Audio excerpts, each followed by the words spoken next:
2, 1. Boom. Welcome back, Mr. Peterson. Thank you. How are you? Not too bad. How are you doing? I'm doing good, man.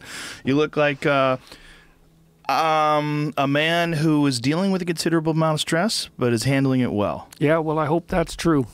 I think the first part of it's true. I hope the second part is true. I read that you were denied a grant for the first time in your history as an academic.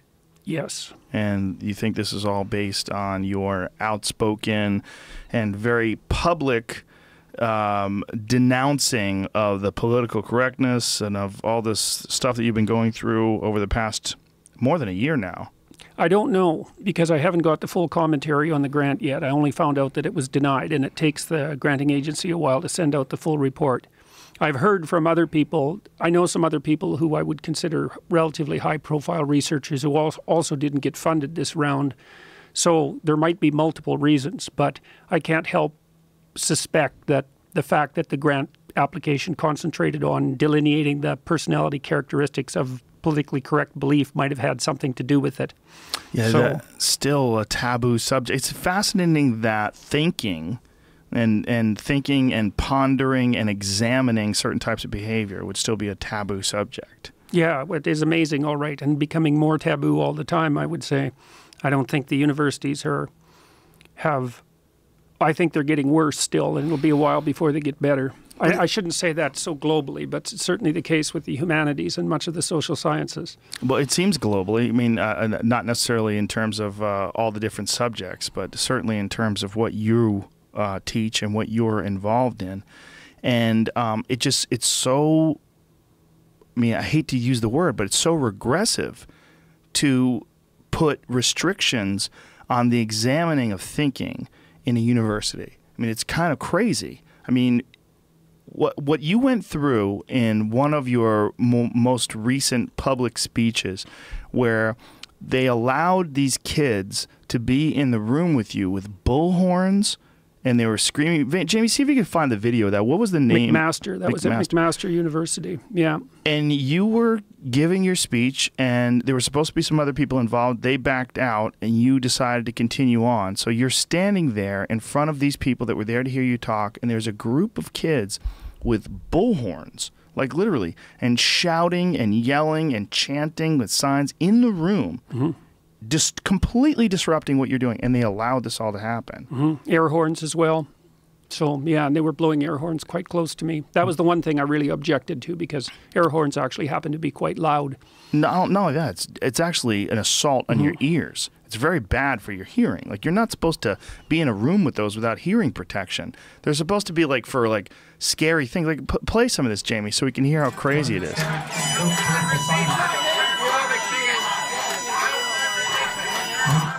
And psychology is that once you start to regard yourself as a so there's yelling, shut him down, no freedom for hate speech, and the hate speech thing has like the Prince symbol meets some sort of Martian language. Like, what the fuck is that they have on that no freedom for hate speech?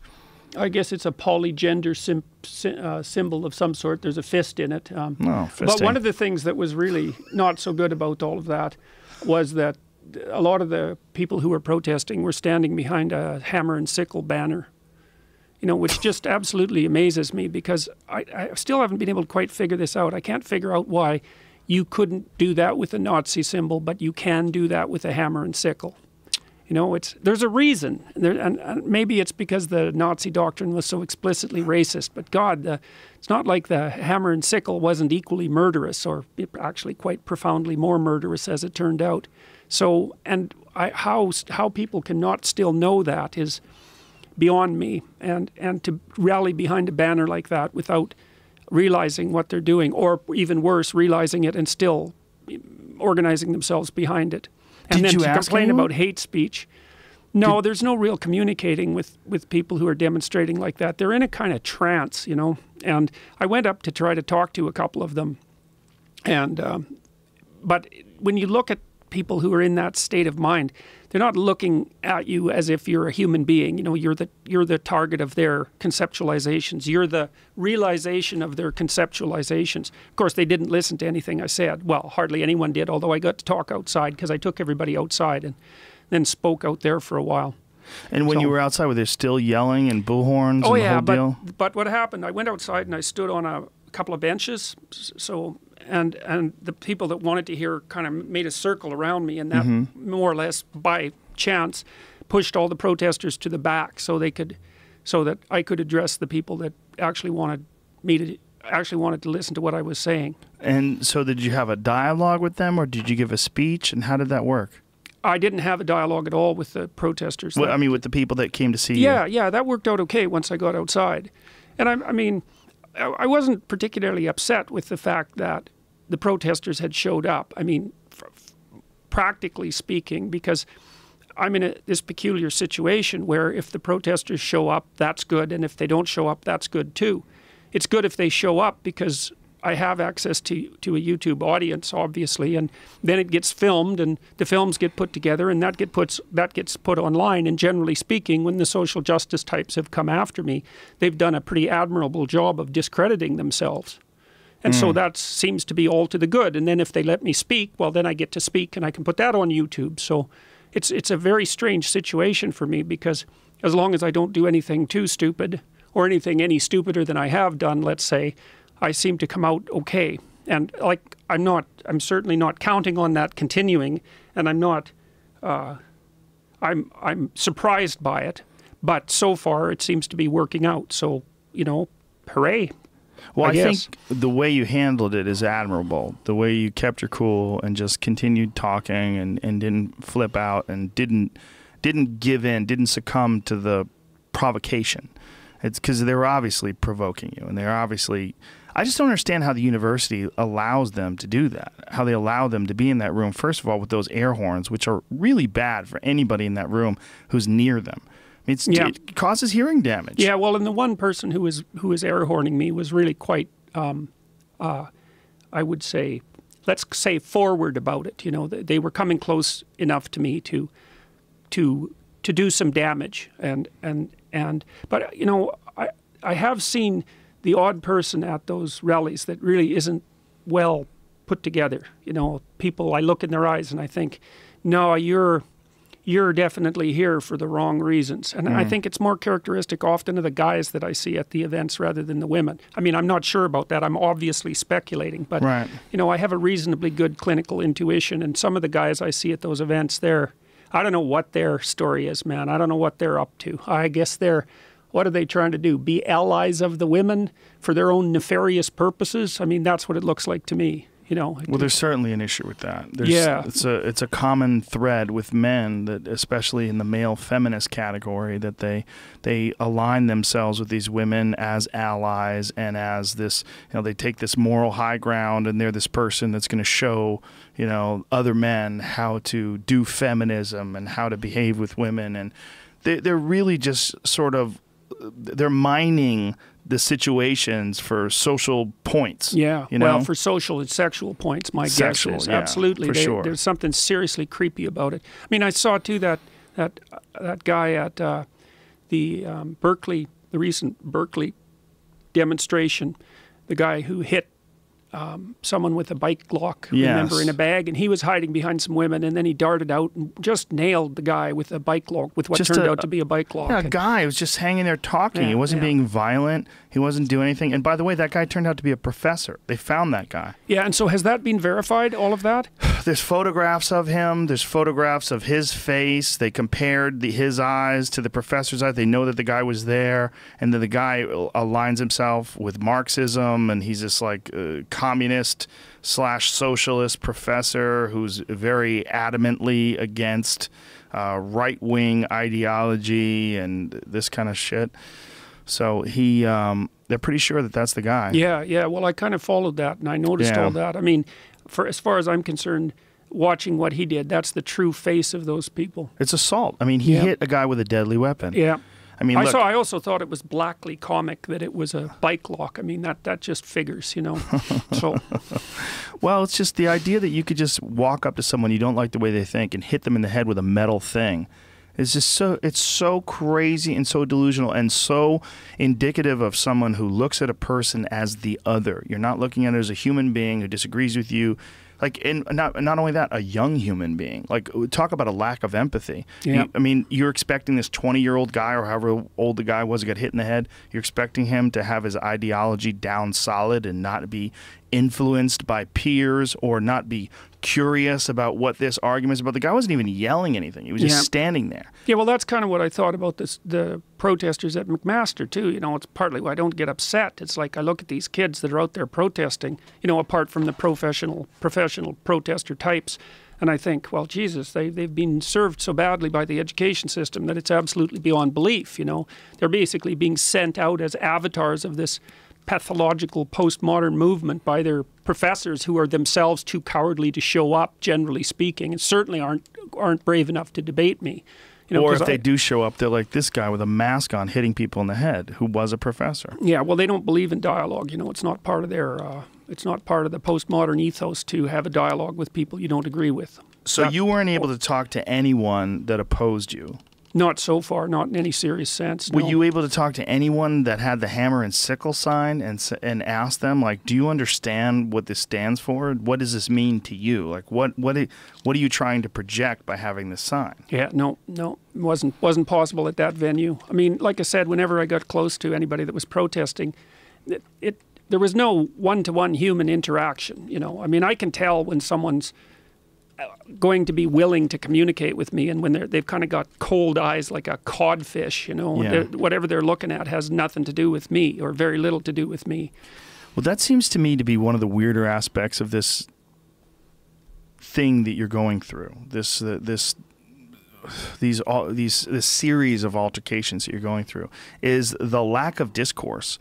And there was this one that you went on television. We talked about the last time you were here with this very bizarre androgynous person that was saying there's no gender, there's no biological basis for gender, which is just complete insanity. And you shooting that down. Yeah, well, it might be insanity, but it's Canadian law now, or soon to be federally. So it's insanity for sure. But it's the kind of insanity that's going to have legal force very soon.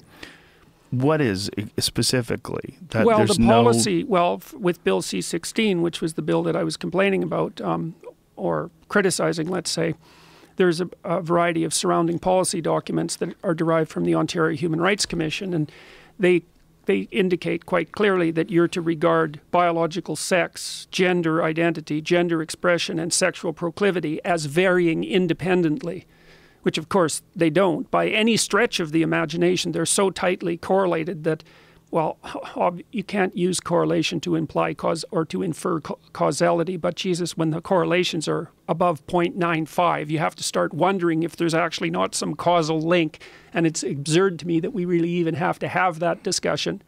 But the notion, and this is being taught to school kids, this is mainstream doctrine, Joe. I mean, look up the gender unicorn. That's a fun thing to look up. I mean, what is the gender unicorn? The gender unicorn is this little happy symbol that's being marketed to children, you know, in elementary school, describing to them the fact that biological sex, gender identity, gender expression, and sexual proclivity vary independently. They're going after them very young. And so that's part of the school system now in many places. So in many ways, it's sort of an indoctrination. They're trying to. You might say that. Yeah. The gender unicorn. The gender unicorn, man. Check that thing out. Gender identity: female, woman, girl, male, man, boy. Other genders: gender expression: feminine, masculine, other. Sex assigned at birth: female, male, other, intersex. Ooh, like aliens. Physically attracted to men, women, other gender, S. Yes, emotionally attracted. So what you do if you're a kid is you put a little marker there on the arrow to show where you're located on all those independent dimensions. And obviously, if you look at the style of the gender unicorn, you can tell what sort of age it's aimed at, because that looks like it's aimed for, certainly not aimed at kids over, I would say, 10. Yeah, why does the gender unicorn have a double helix DNA symbol where its penis or vagina should be? That's to indicate that there's no such thing as biology, I presume. But why? That's how ironic. Yeah, you might say so. Yeah, it's a weird place to put it over the crotch of the unicorn. Yeah, there's an indefinite number of weird things about that. Yes, there's the genderbred person. That's a genderbred person has a male symbol, female symbol, and then a what am I all together with a circle. Is that a hole? It's not a hole. Circle. It's a strange, problematic place for the circle, I would say. Very assumptive. I would say so, yes, yes. Oh, I don't like that at all. I feel triggered. Well, the whole thing is, it's so bizarre, but what's even more bizarre is the lack of dialogue. I feel like you're in a weird position where there's a tremendous amount of support for you outside of the academic system. People like me, so many people that support your YouTube videos, so many people that read about you online. You're experiencing all this backlash at like McMaster's and these sort of things, but people are not engaging you, and the way they're keeping from engaging you is saying that you are demonstrating hate speech, like that big sign. Well, there's hate speech, there's racism. The reason I've been called a racist is because I criticized the University of Toronto's decision to use the Toronto chapter of Black Lives Matter as policy advisors. And the reason I did that was because the two women who founded Black Lives Matter in Toronto, let's say they have questionable reputations, and leave it at that. And so apparently that makes me racist because, well, you're not allowed to question them because apparently they're black. Not. Well, they yes, have carte blanche. One of them has publicly stated that white people are inferior to black people because they don't have enough melanin in their skin, and melanin is the chemical that communicates cosmically so that you're spiritually enlightened. That was one essential claim. And the other one is embroiled in a lawsuit with the University of Toronto Students' Union for essentially, she's been accused of embezzling with a couple cronies about $400,000 from the coffers of the Students' Union. So I felt that perhaps those weren't the best people for the University of Toronto to be associating with when they're formulating their anti-racist policies. Well, clearly that makes you racist. Clearly. Well, it's and fascinating. Transphobic as well. Oh, altogether? Yes. In one little lump sum, That's right there, me, just man. one thing. Yeah. But what's really fascinating about that is like you're not saying anything about black people. You're saying about two individuals that you're having very specific things. You know, everybody that makes up a group is the same. You see, you have to understand that. Men and women. Right. That's right. Except men and women. Because men and women can be anything. Mm-hmm. Well, there's an interesting angle on the transsexual thing too, because these activists, they stand out and claim that they're standing for oppressed communities, right? And first of all, they identify the identity group that they're activating on the part of as a community, and then they imply that it's a homogenous community, and then they state that because they happen to be members of that community by their own admission, let's say, or by their own declaration, that's a better word, that they are now legitimate representatives of that community. And one of the things that's been quite fascinating to me since this has occurred is that I've had a comparatively large number of letters from transgender people, about 35 so far, and every one of those except one was positive. They are not happy about my sampling of the trans community, which isn't, it's not a random sample or anything like that, but 35 letters is a lot when the community of people is actually quite small. And they're not happy at all. They're not happy to be so publicly discussed now, because many of them would just as soon have some privacy, and they're already having trouble fitting in. They don't regard these people as legitimate representatives. They don't believe, they're not homogenous in their political viewpoints, and they're not necessarily fans of the people who are playing gender bender games, because many of the transsexuals who are, let's say, serious about it, for lack of a better way of describing it, aren't happy that this has become a kind of a fad, essentially, and that they're being used by the politically correct types to further their political agenda. So that's quite cool too, because it isn't obvious to me at all that the attitude that I have towards the situation is actually different in any genuine sense than the attitude that at least a substantial minority of the transsexual people themselves have. And there's plenty of them on YouTube who are complaining about the social justice appropriation of their movement identity. Yeah, well, I don't even know if they have a movement. They're not a community, right? I mean, they're not a community. I mean, a community is in continual contact with one another. They have something that directs their actions in common. I mean, but you know, on the postmodern end of the spectrum, if you have some identifiable group feature, then that means you're one of that group, and that everything that you do indicates only that. I mean, there are believers in race and gender and sex. They believe in the reality of those categories far more than anybody on the right, as far as I can tell. So it's very peculiar and unnerving. And widespread and powerful and all of those things. So well, it's very peculiar that they are not into labels unless it suits their purposes. They're not into labels or into generalizing behavior unless it suits their purpose. And also, another thing that's weird to me is that whenever something becomes an issue that becomes discussed, that becomes a hot button issue, which clearly transgender rights, whether it's the North Carolina bill to keep transgender people out of the bathrooms that that they identify with whatever gender it is. Whenever there's some sort of a hot button issue, there becomes this thing where a bunch of people seek attention through those issues.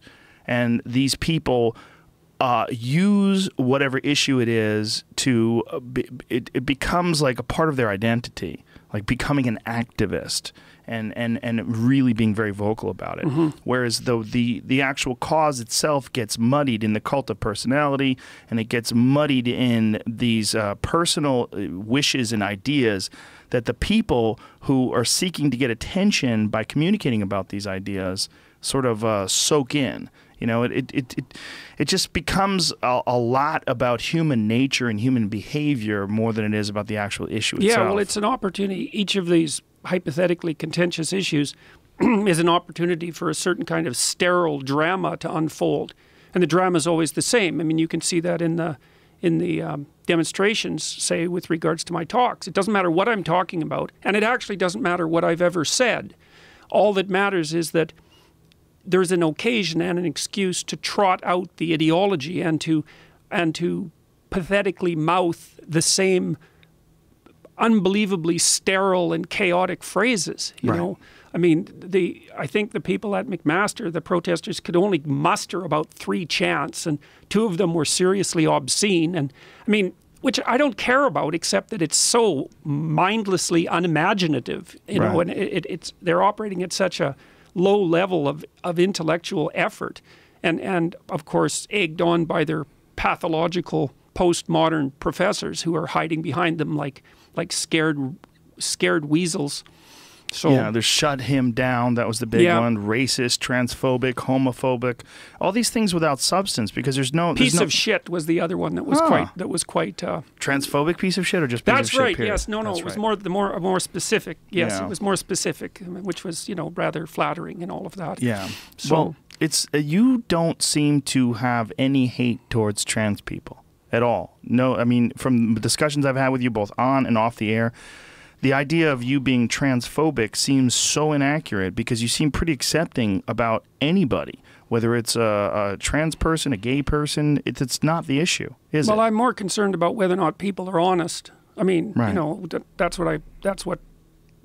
my fundamental orientation, and so, or my fundamental concern. I mean, I don't expect people to be 100% honest, because, of course, who is? You know, I mean, that's a hell of a high standard to hold anyone to, but all of that is smoke and mirrors, and I think the people who are after me know it. Well, let's get through some of that then, just to sort of establish it for people maybe that don't know. What issues do you have any issue whatsoever with someone being transgender? No, I don't have any issue with that. What I have an issue with is that I don't like to see the postmodern neo-Marxists use the transsexual issue as a lever for pushing forward their political nonsense.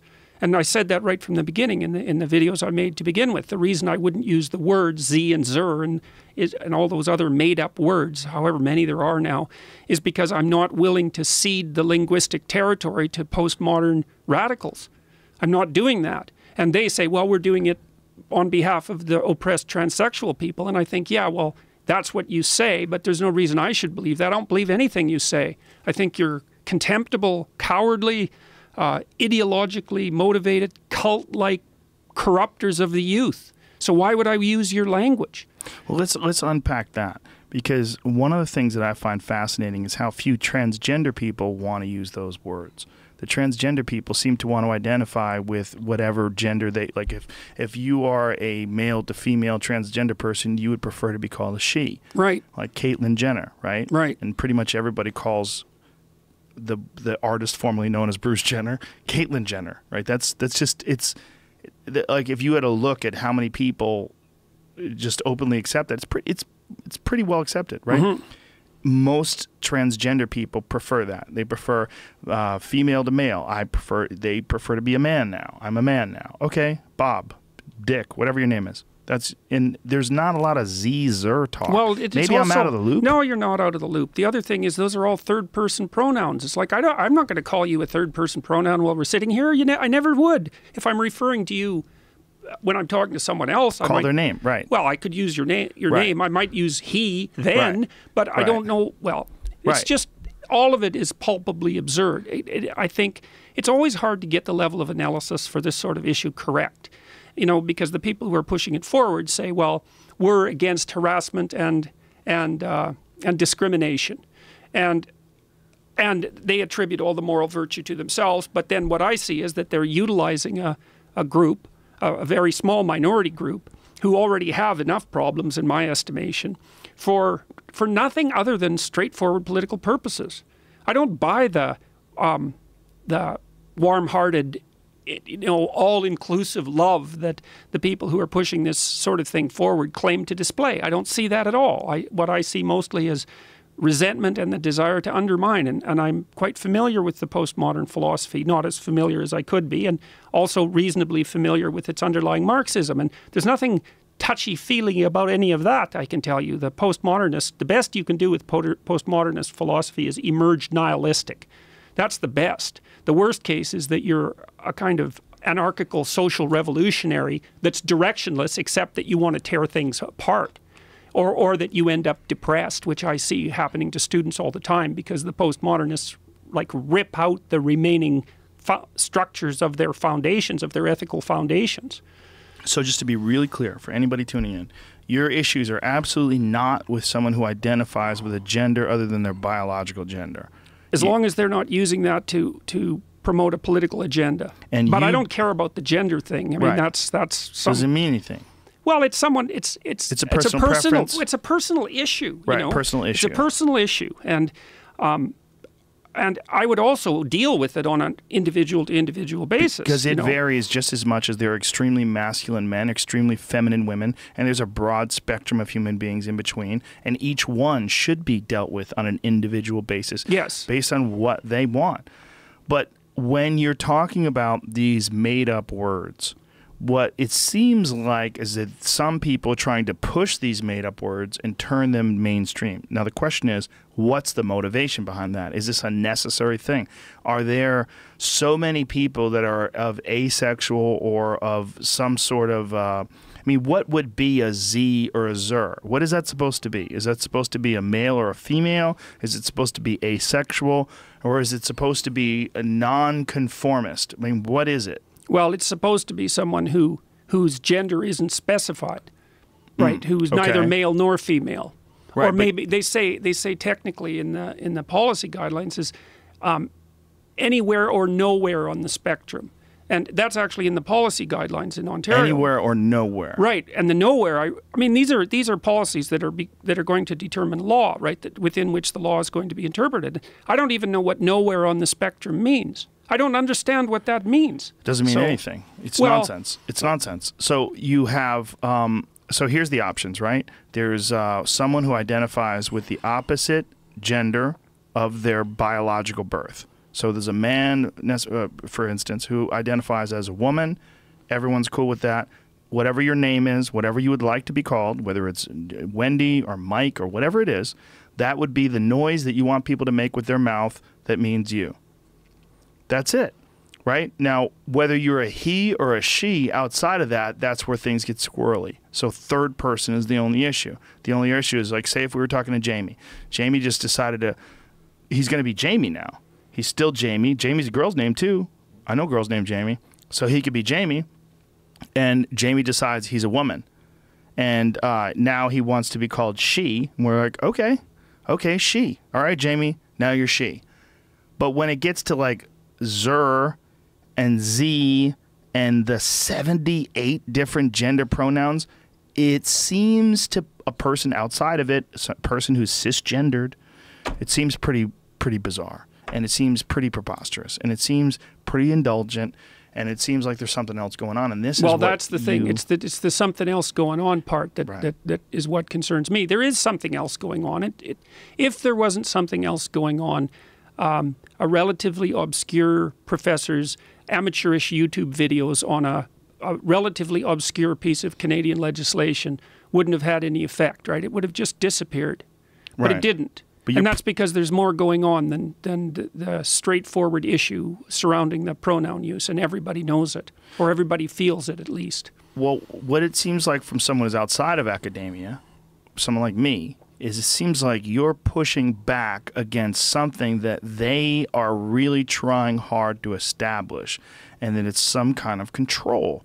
It's some kind of control with how people behave and communicate. And it's not like a societal thing. It's a very small, isolated group of people that seem to be trying to indoctrinate others into their ways. And they're becoming very vocal and very angry and, in a sense, like verbally violent about your opposition to their controlling the way they that other people communicate. Yeah, well, they don't like me poking holes in their ideology. And the post here, we could lay it out quickly, okay. You know, because I've been thinking about how to communicate this properly. And so the thing about the postmodernists, and I'm going to speak mostly about Jacques Derrida because I'll consider him the central villain. Now, he actually they make a point. Explain who he is, please. Well, he's a French philosopher, French intellectual who became quite popular in the late 1970s and then was introduced to North America through the Yale Department of English. And of course, English literature is one of the disciplines that has become entirely corrupt.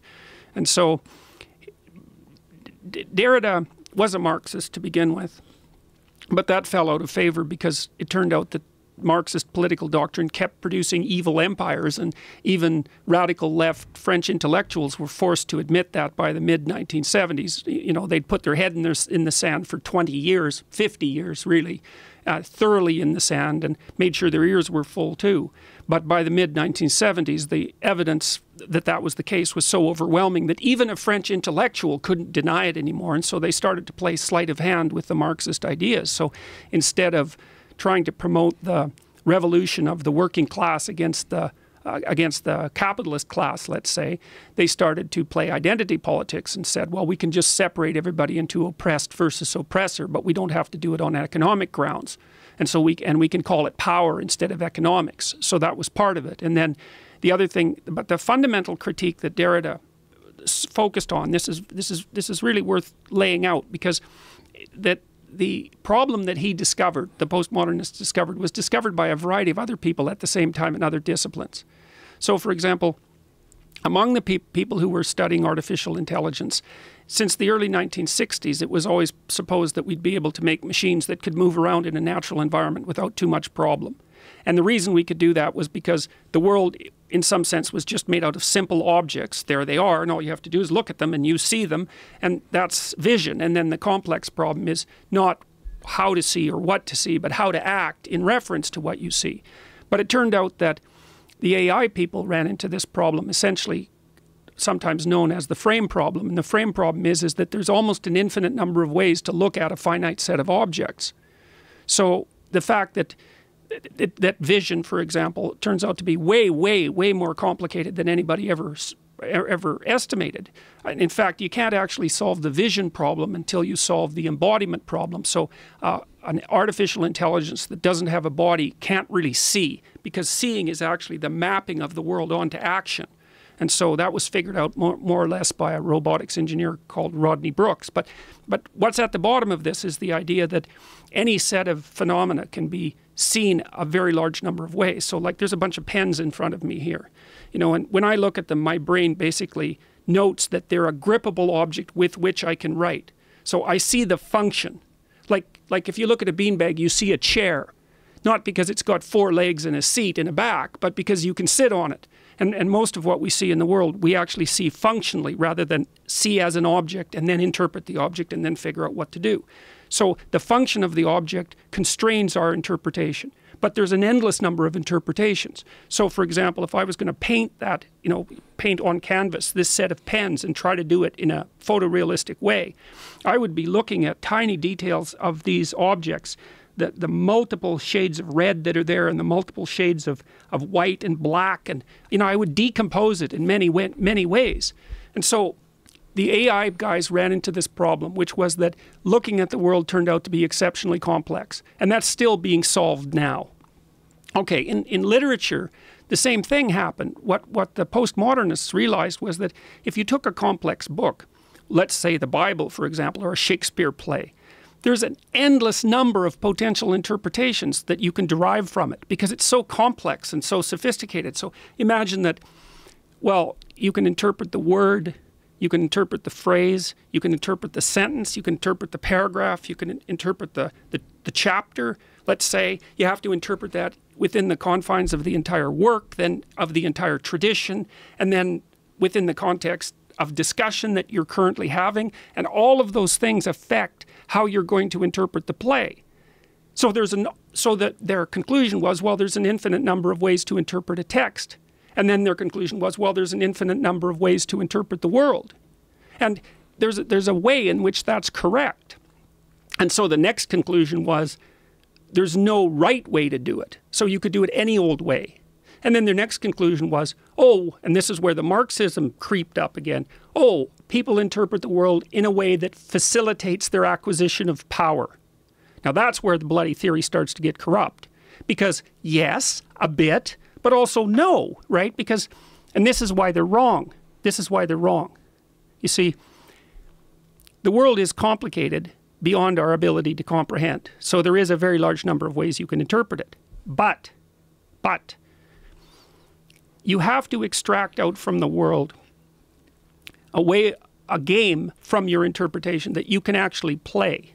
So if the lesson that you extract from Hamlet is you should kill your family and yourself, then we might say that that's not a very functional interpretation, right? Because first of all, people are going to object to that, right? It ends your life, it ends many people's lives. People are going to object to it, and it isn't a game that you can play over and over again in the world.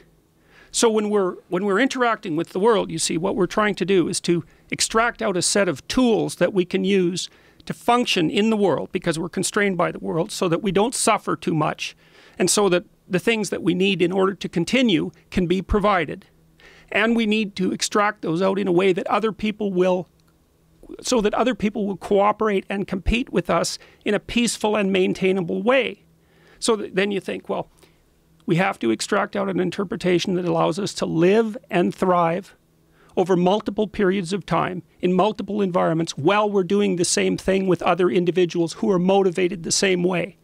So there's a tremendous number of constraints on our interpretations, and the postmodernists don't care about that at all. All they do is say, well, no, you can interpret the world any way you want. All people are ever doing is playing power games based on their identity, and there's going to be no crosstalk between the power hierarchies. It's not even allowed. That's why they don't engage in dialogue. See, just to talk to, like, let's say if you're a postmodernist, just to have a discussion with someone like you know, a heterosexual, what do they call a cisgendered male of power, you know, and white to boot, it's like, that's an evil act in and of itself, because all you're doing by engaging in dialogue with that person is validating their power game. That's all. You see, and this is no aberration that these people don't engage in dialogue. It's no aberration. It's built right into the philosophical system. They regard the idea that if you're in one power group and I'm in another, the idea that we can step out of that group, engage in a dialogue, have our worlds meet, and produce some sort of understanding of each other. Yeah, some sort of negotiated understanding. No, that's part of your your oppressive patriarchal game, that idea. That whole idea is part of your game. So if I even engage in the dialogue, I'm playing your game, you win. It's a complete assault. It's a complete... people don't understand that postmodernism is a complete assault on two things. One, it's an assault on the metaphysical substrate of our culture. And I would say that the metaphysical substrate looks something like a religious substrate. So it's a direct assault on that.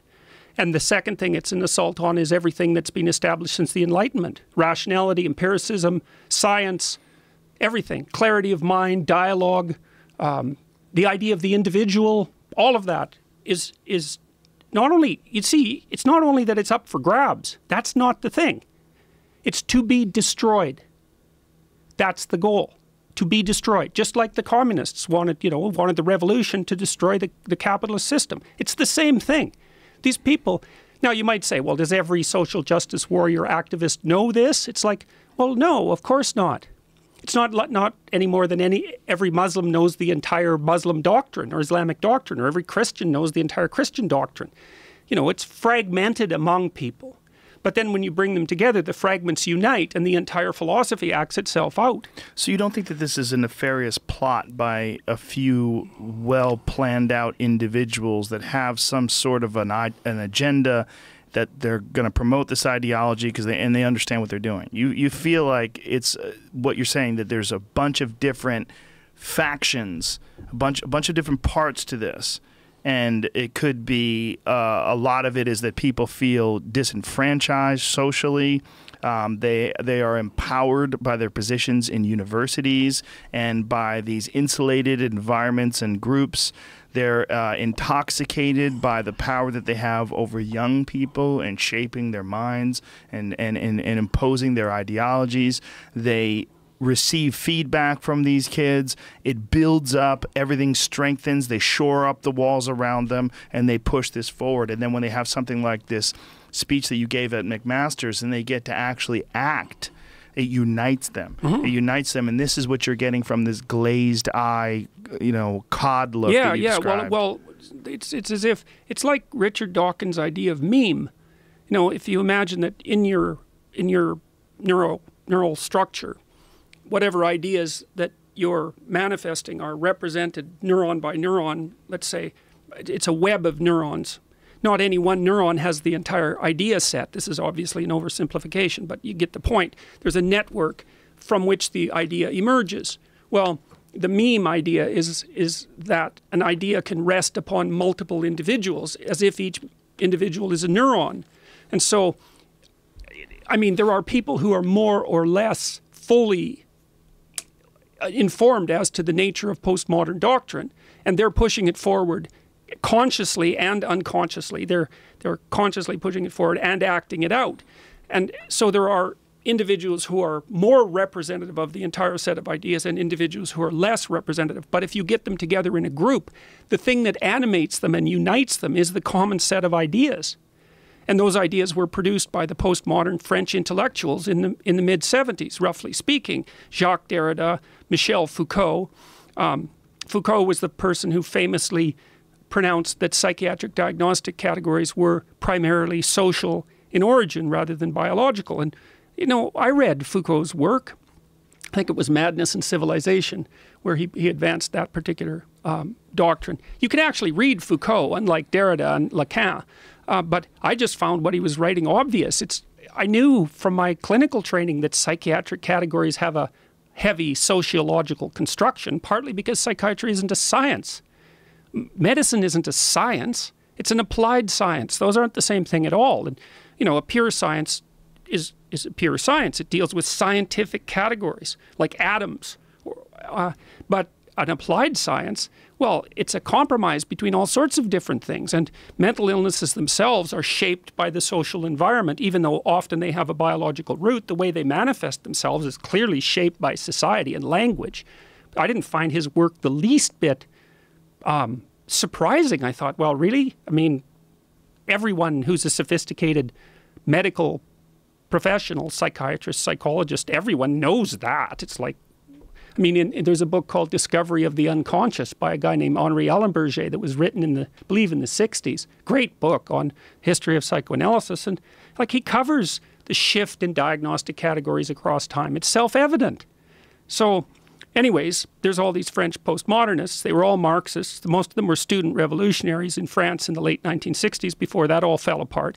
And they did two things. They pulled out this frame problem issue, the issue of multiple interpretations, and said, well, there's nothing that's canonical. There's no overarching narrative. There's no real interpretation. And I already said why that's wrong.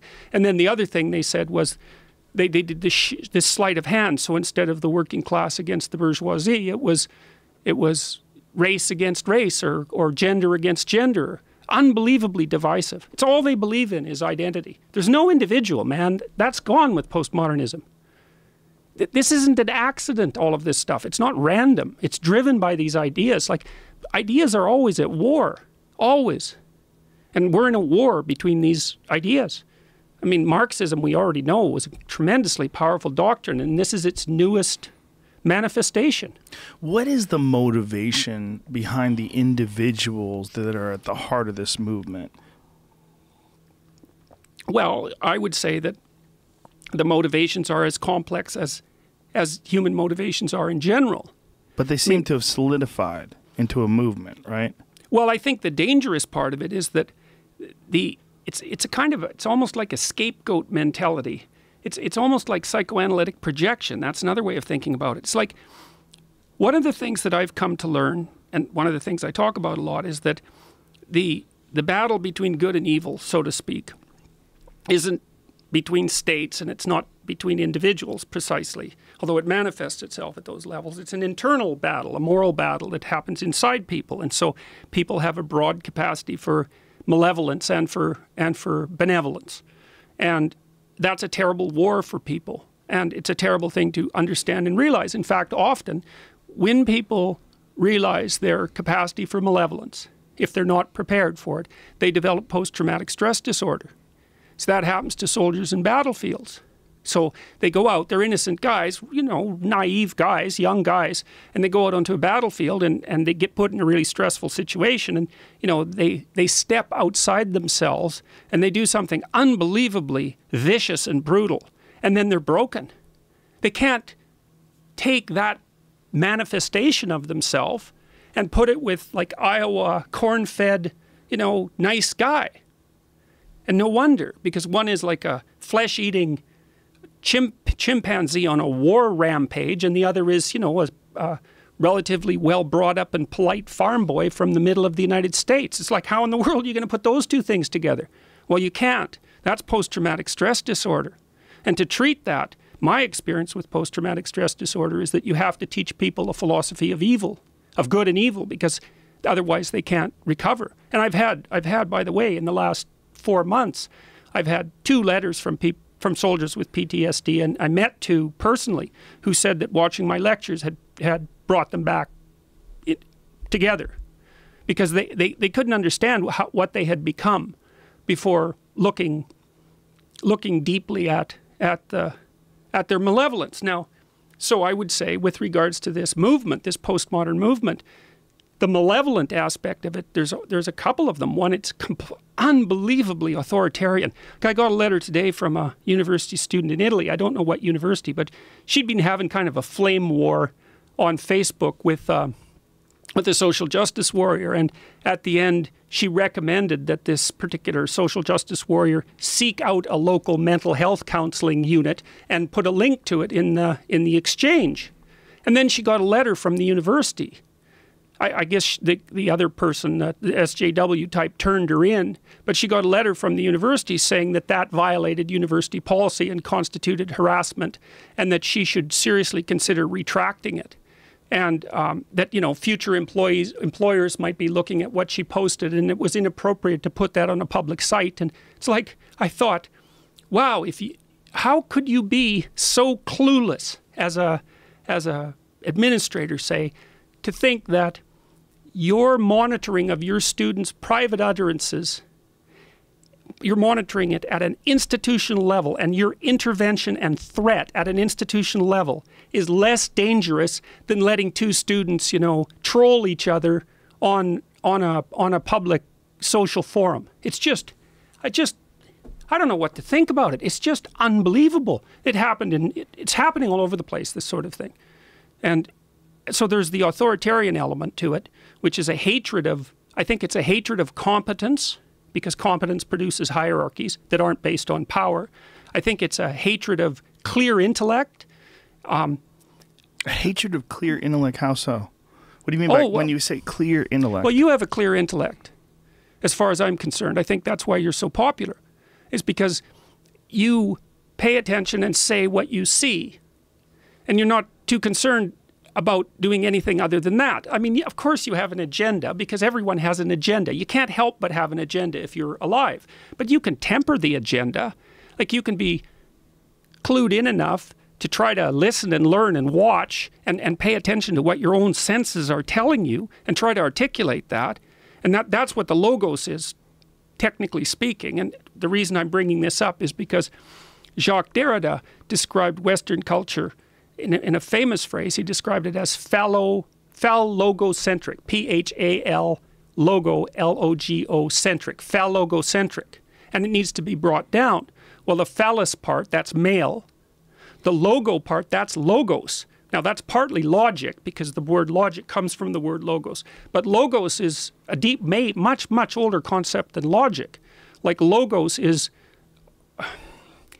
it's essentially, it's a theological concept, and that's where things get complicated. But you could describe it as the manifestation of truth in speech.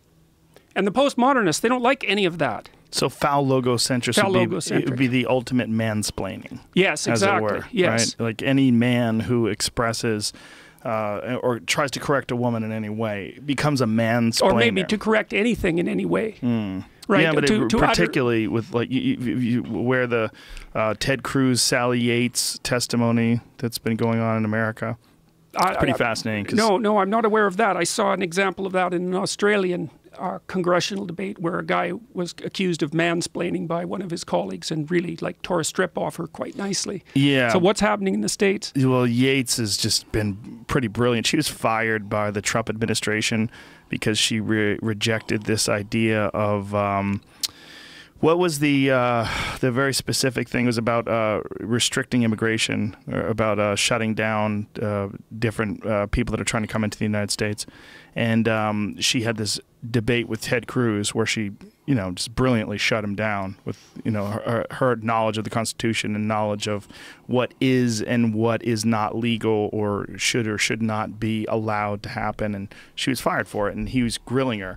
And his, you know, he's a very smart guy, Ted Cruz, although I don't agree with him, and I agree more with her. The way it was going down, this debate was described as mansplaining because it was a man talking to a woman. It's just a recent example. Yeah, well, I also read about something like that with regards to the Supreme Court. Yeah. Because somebody did an analysis showing that the female Supreme Court justices spoke less than the male Supreme Court justices, and immediately attributed that to sexism, because you know how oppressed female Supreme Court justices are. So... I still want to get back to this, that the hatred or the dislike of clear thinking. Yeah. Do you think that this comes from people, I'm not even sure I completely wrap my head around this, but do you think this is from someone with, they understand that their logic is muddy? They understand that their imposing of this muddy logic is illogical in some sort of a way? I think they feel it. They feel it? They feel it rather than think it. I mean, that's the other thing, is that there isn't a lot of clear thinking on the side of the social justice types, because a lot of what they're doing is reacting at an emotional level. Yeah, well, they're the best personality predictor of politically correct belief, because we've done this study, although it's not published yet, is trait agreeableness. And agreeableness, I would say, the best way to think about it is that it's the maternal dimension. That's an oversimplification, but not much of one. And so anybody that...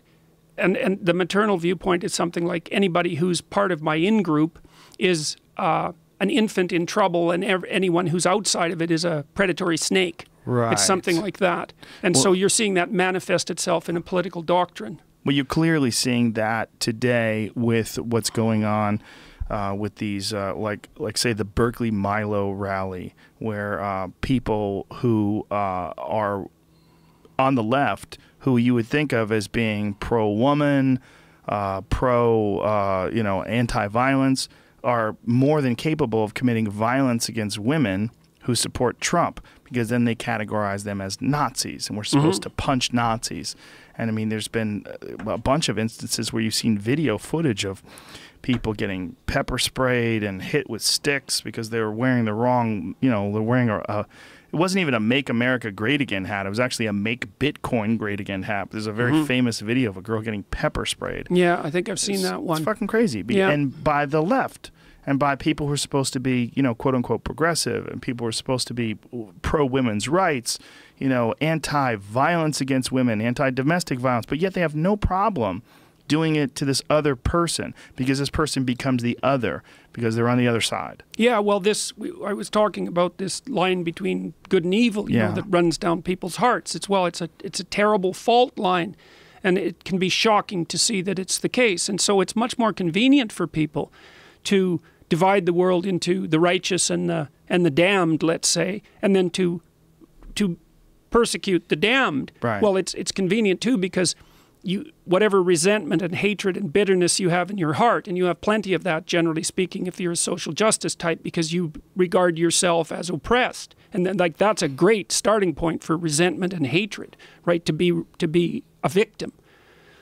We know that one of the precursors to genocide, and I'm not saying at all that we're near that state, I'm not saying that, but one of the precursors to genocide in a genocidal state, or in a pre-genocidal state, is the acceptance of victim status by the eventual perpetrators. Because the idea is, well, like, we're innocent, we're being persecuted, and those people are going to get us, so eventually that becomes, well, we'll get them first. And it gives you, so you have a target for all your resentment and your hatred, and it's a justifiable moral target. And so all the part of yourself that you don't recognize as contributing to whatever problem you think, now pollutes the world, you can ignore all that. You're on the side of the good. There's no moral effort required. And then you have someone to conveniently hate and hit and hurt. And all the while, you can look at yourself in the mirror and say, I'm on the side of the good. I'm just punching Nazis. Right. Right. Well, is there or hitting them with bike locks, while you dart out behind a woman who's conveniently standing in front of you. Is there an evolutionary origin for what we were talking about in regards to a soldier being able to commit these horrible atrocities in the name of war, to these people that are able to look at someone who has a differing ideology as the other and attack them as almost like a subhuman? Is there some sort of an evolutionary origin for this disassociative sort of thinking and behavior that some people seem to? I mean, it seems like a very common thing throughout history. Sure, anything that isn't part of your dominance hierarchy is a snake. It's that. And it actually makes sense from an evolutionary perspective. I mean, first of all, we are tribal primates, right? And our optimal group size seems to be something like 250. We can keep track of about that many social relationships, and that's also Dunbar's number. That's right, exactly, and that's correlated with brain size, right? Yeah. So, all right, and so you might say, well, why that size? And then you might say, well, a hierarchy has to be optimized for two functions, and one is, well, you want to be able to climb the damn thing. So if it's really, really big, the probability that you're going to climb it is really low, and if it's too small, well, who cares if you climb it? Oh, so you want it, you want it somewhere that's big enough to climb and powerful enough to make the climb worthwhile. And so there's some optimization there. Now, so you might think of everything within that hierarchy as explored territory, and the reason for that is that explored territory is where, when you do something, you get what you want. So think about the conditions under which the limits of your knowledge manifest themselves. I mean, there's all sorts of things you don't know, a trillion things, but you're not sitting there like torturing yourself to death because there's a trillion things you don't know.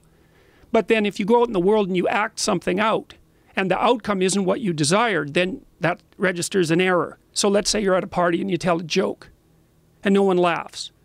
Well, the party, think about what happens to the space around the party. When you tell the joke, the second before you tell the joke, you're in one place. And the second after you tell the joke, when there's an awkward silence and everybody is looking embarrassed, you are no longer in the same place. You've stepped outside the protective embrace of that particular hierarchy, and you've made yourself an alien. And the thing that people use to process the alien is the snake detector, the serpent detector, the dragon detector. And it's always been that way, because anything that's outside the hierarchy is a threat.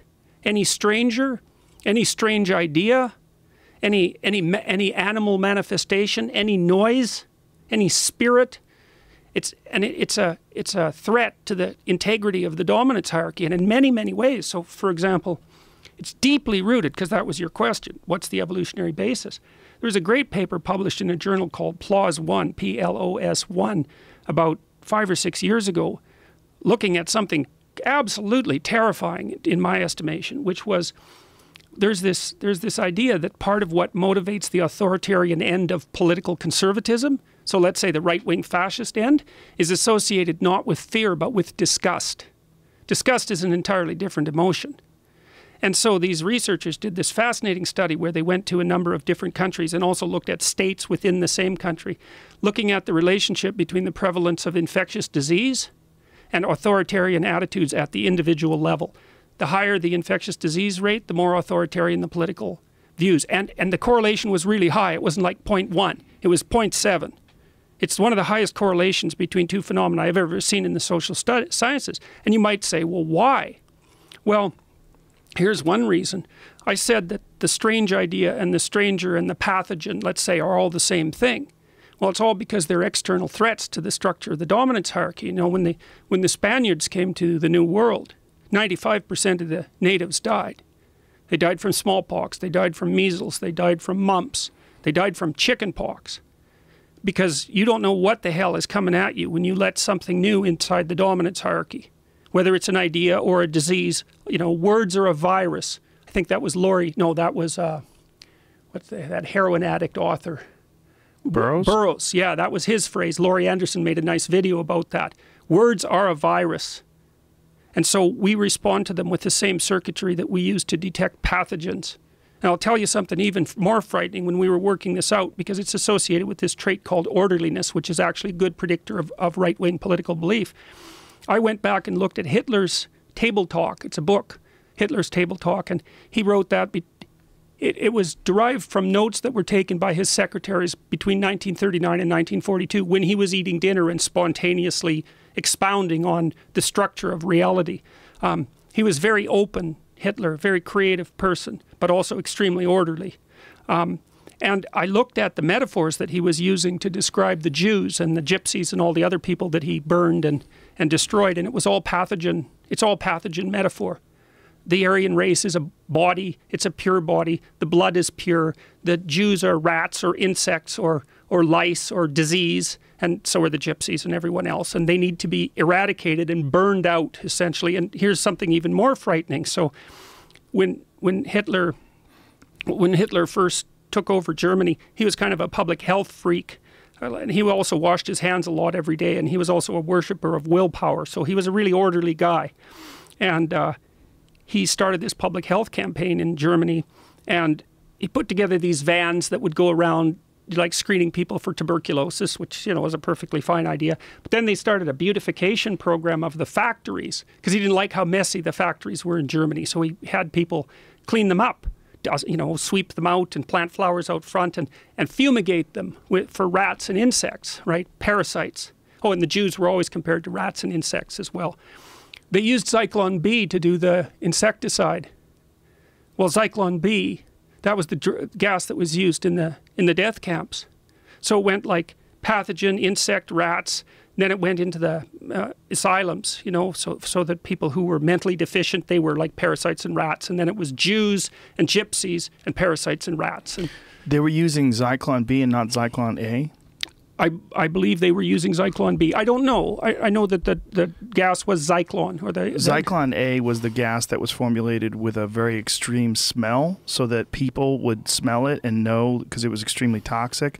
Zyklon B, it all came from Fritz Haber. Haber was the guy who created the Haber method of extracting nitrogen from the oxygen that we use for fertilizer today. Haber created Zyklon A and made it extremely toxic smelling so that you would know to avoid it. Zyklon B, that whatever element was removed from the smell so that it would be used in gas chambers, they'd have no idea that they were being gassed. Right. Haber, who was a Jew, ironically, did not know that his Zyklon A was eventually going to be used on his own people.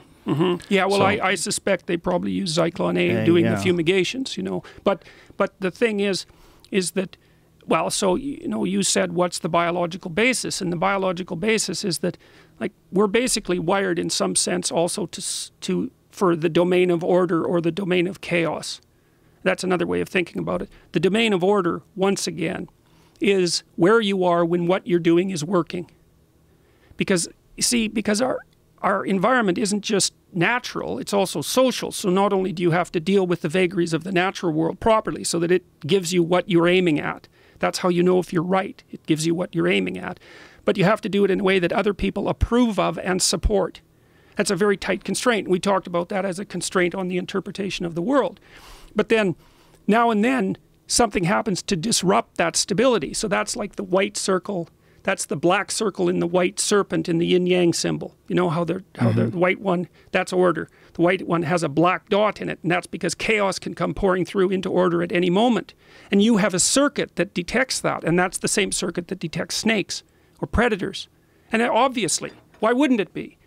An intruding force has to be responded to right now. Right, so there's a need for a demand, an instantaneous response. Instantaneous, because... And almost like you were saying of those kids, like almost an unhuman or a disassociative sort of the ability to act almost as if like something other than a person without reason or logic. That's dehumanization, right? And the thing is another thing that's so funny is that we think that the natural response to looking at a human being is humanization. And that isn't right. Like, the default person, in some sense, isn't human. The default member of your tribe is human. I mean, most tribes around the world, the name for their tribe is the people, implying that they're the people and all those other things out there are barbarians, right? They're forces of chaos. They're the stranger. They bring disease and trouble. Now, I don't want to be too bleak about it, because this is the basic debate between conservatives and liberals to some degree, is the conservatives take the stranger equals pathogen route more frequently, and they're less attracted to the idea of or they were conventionally, that trade with the foreigner has benefits that outweigh the risks. And generally speaking, liberals have the opposite attitude. But that's because those two things are both true. One is that, man, it's really useful to trade with strangers because they have all sorts of cool things you don't have.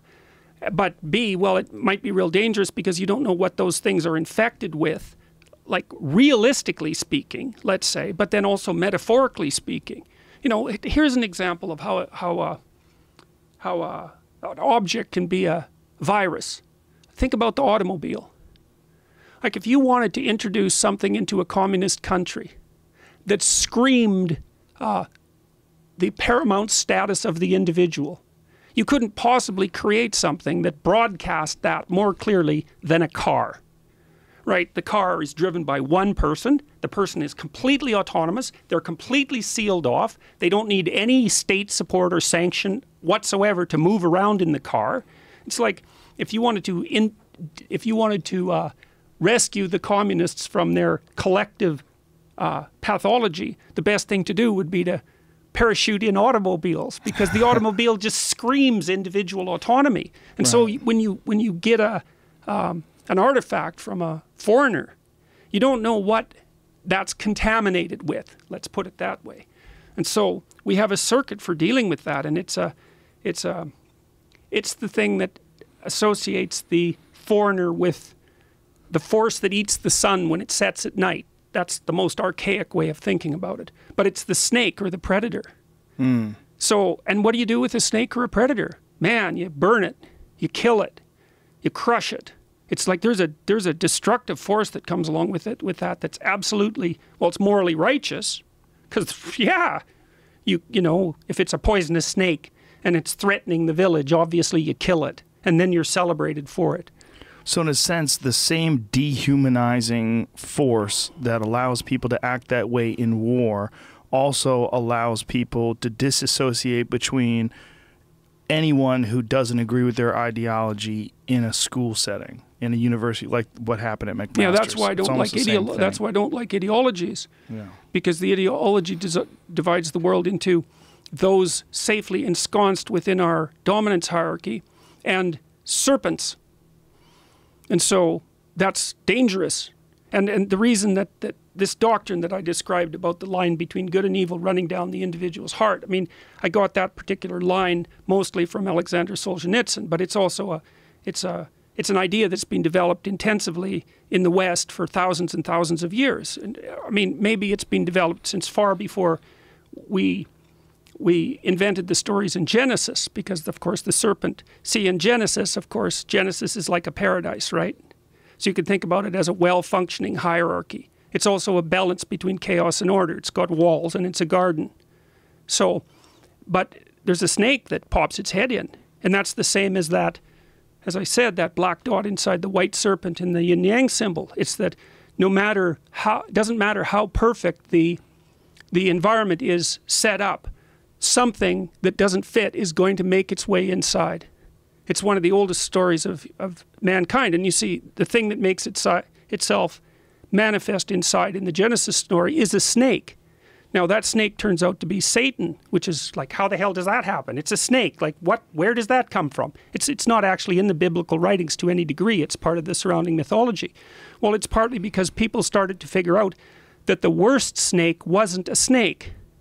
The worst snake was the snake that was inside a person. Because a malevolent person is way more of a threat than just a snake. Like a snake wants to bite you and it wants to eat you and all of that. And they were hell on our extremely primordial ancestors. But the human race has been trying to figure out where the threat is forever. Well, first of all, it was external, right? It was all external. It was the snake, it was the barbarian.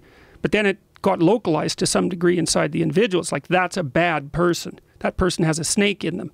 And then the idea kind of came out, this is so cool, the idea is that, well, the snake that's inside bad person A and the snake that's inside bad person B is somehow the same. So that's where the idea of an articulated morality starts to come from, is there's an equivalence of evil across individuals. So then the idea of evil itself starts to become abstracted at the same time that the idea of good does. Well, evil gets associated with Satan and Satan gets associated with the snake. It's mind-boggling. I mean, these are how these, see, we were chimps, for Christ's sake. You know, it took us a long time to develop up, say, an ideal. Just to say the word an ideal implies a counter-ideal. Say, well, those things were embodied way before they were ideas. And after they were embodied first, not as bad, but as a bad thing or a bad person. Bad had to be extracted out of that. And even that was extracted as a drama first. You know, it's like the bad guy in a movie. He isn't a bad guy. He's a composite bad guy. You know, he's a literary bad guy.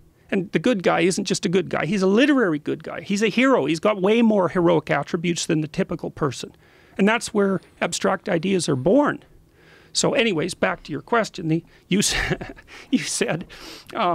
what's the evolutionary basis for that sort of dissociative behavior and thinking? So I'm afraid that was a big rabbit hole, man. No, it's a great rabbit hole, and it makes a whole lot of sense that there's an actual, and I knew you probably knew this, which is why I asked you. I knew you had an answer, rather, that there is some sort of an evolutionary basis for that sort of, that ability that people have to look at someone as the other. You bet. Well, also, how the hell are you going to respond in war if you don't have that?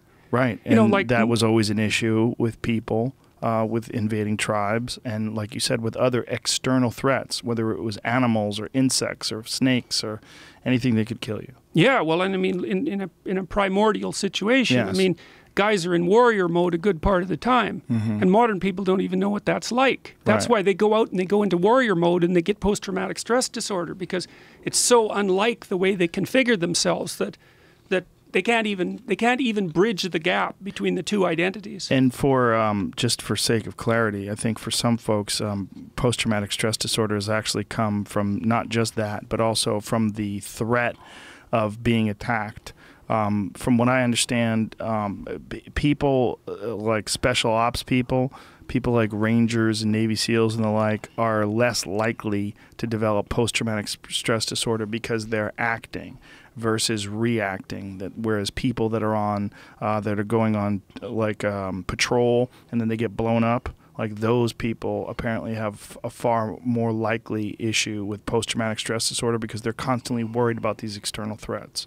And then when they come back to civilization, they have a very difficult time getting back to baseline. Yeah, they're in prey mode. Yes. Really, in a very serious way. Yes. Yeah. Yeah. So it's not just acting, but it's also reacting. That the reacting issue sometimes is even more problematic for the individual than the acting mode.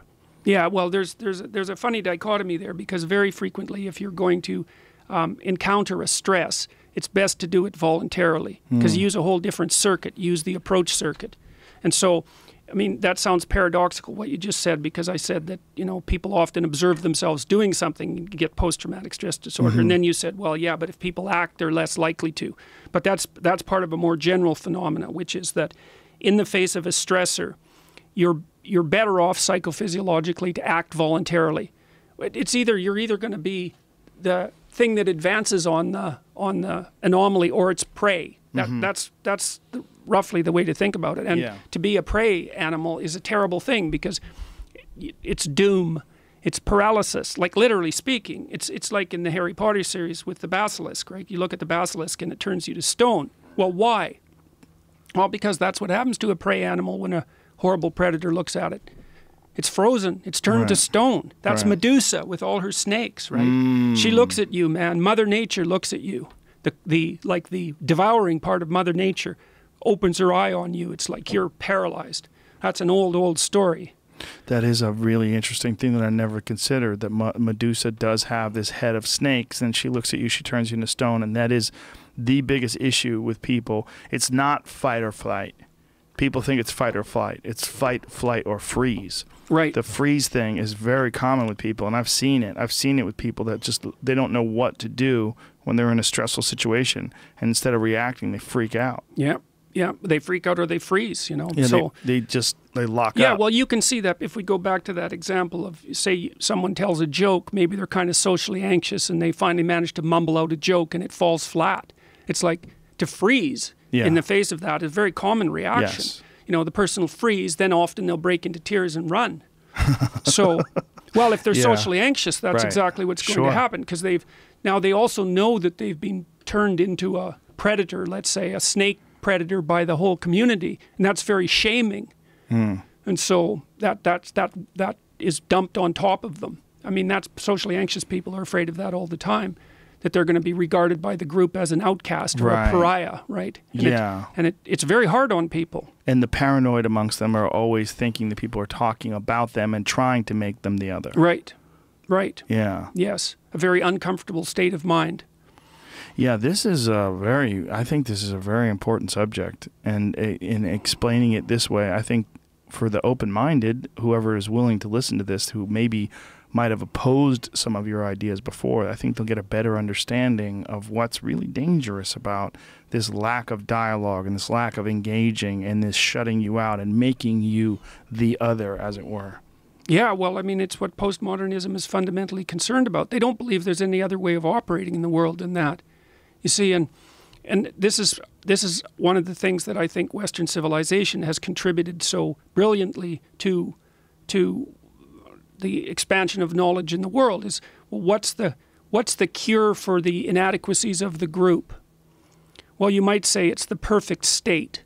So one of the ways, I'm going to do a series of lectures on the Bible starting May 16th, and for reasons that I outlined to some degree when I was talking about Genesis a little bit earlier. But in the Old Testament, for example, the Israelites are always trying to make their peace with God. So they're trying to live in the world without getting walloped constantly by natural events and by, invading forces. Which they attribute to God's will. Yes, yes. Whatever's beyond their understanding in some sense. They're more sophisticated than merely this, but whatever's beyond their understanding. But they're kind of conceptualizing being as such and trying to figure out how to deal with it. And one of the hypotheses they come up with is something like, well, you can bargain with it. And the thing is, you can. That's one of the things that's so cool.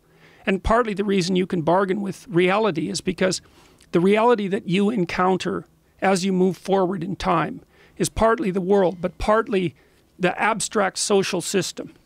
And so you can bargain with the future abstract social system all the time. You do that every time you make a promise. You do it every time you sacrifice one thing for another. So you forego a impulsive temptation, and that gives you a moral claim that you can redeem in the future. That happens that's what money is, for God's sake. And, we discovered the future at some point.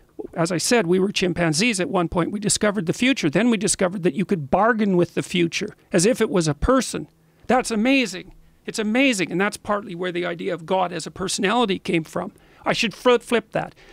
That idea that you could bargain with the future came out of the idea that God was a personality, because the God as a personality idea came first. But it was a developmental stage on the way to even being able to say the future. We have no idea how. It's like a 6 million year path from chimpanzee to self-aware human being.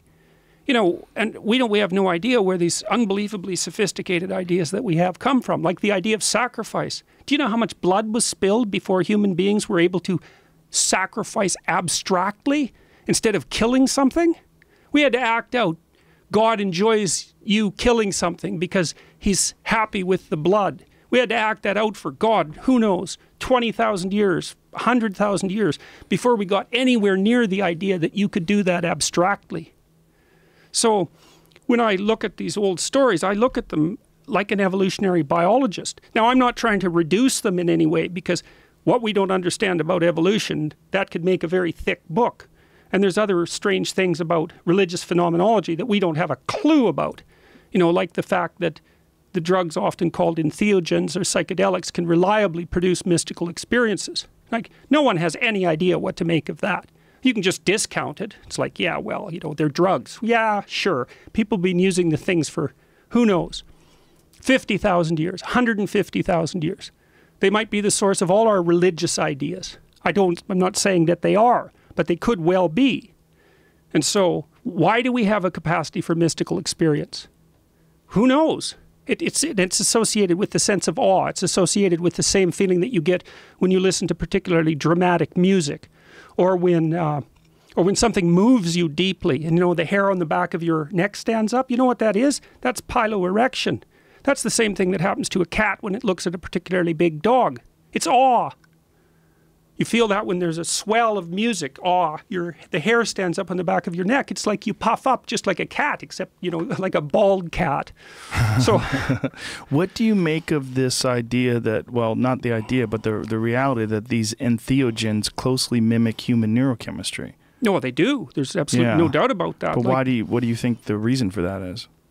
Well, part of the reason is that we share an evolutionary pathway with all these things that we eat, plants and fungi. And, look, we're linked evolutionarily to every form of life on the planet, and like serotonin in lobsters has the same effect on lobsters as it does on human beings. So if you up their serotonin levels artificially, the lobster stands up more erect and stronger and is much more willing to fight. And if you decrease the serotonin in the lobster's nervous system, then it gets all depressed and runs away and hides. Think about that. I mean, we split off from lobsters about 350 million years ago, and they still live in dominance hierarchies. That's how old the dominance hierarchy is. That's older than trees. It's older than flowers. It's permanent, right? We've evolved for the hierarchy. And the spirit of the hierarchy, that's the Old Testament God. That's at least part of it. The spirit of the hierarchy. So these things are, well, they're mind-boggling to me, which is partly why I'm investigating them. But all of our wiring is conditional on that. So, and I mean, women use the dominance hierarchy to select mates. So it's so strange because, you know, people think of evolution from a natural selection perspective, almost always, but sexual selection plays a huge role. So here, I'll lay out something wild for you, okay? So we know that you have twice as many female ancestors as male ancestors. Now, people have a hard time with that, but you could imagine that, roughly speaking, that would happen if every single woman had one baby and only every second man fathered a child. So for men, it would be you either have 2 kids or 0. Well, that's basically what it is on average across time. If you're a man, you have 2 children, maybe with 2 different women, or 0. If you're a woman, everyone has 1. That's how it averages out.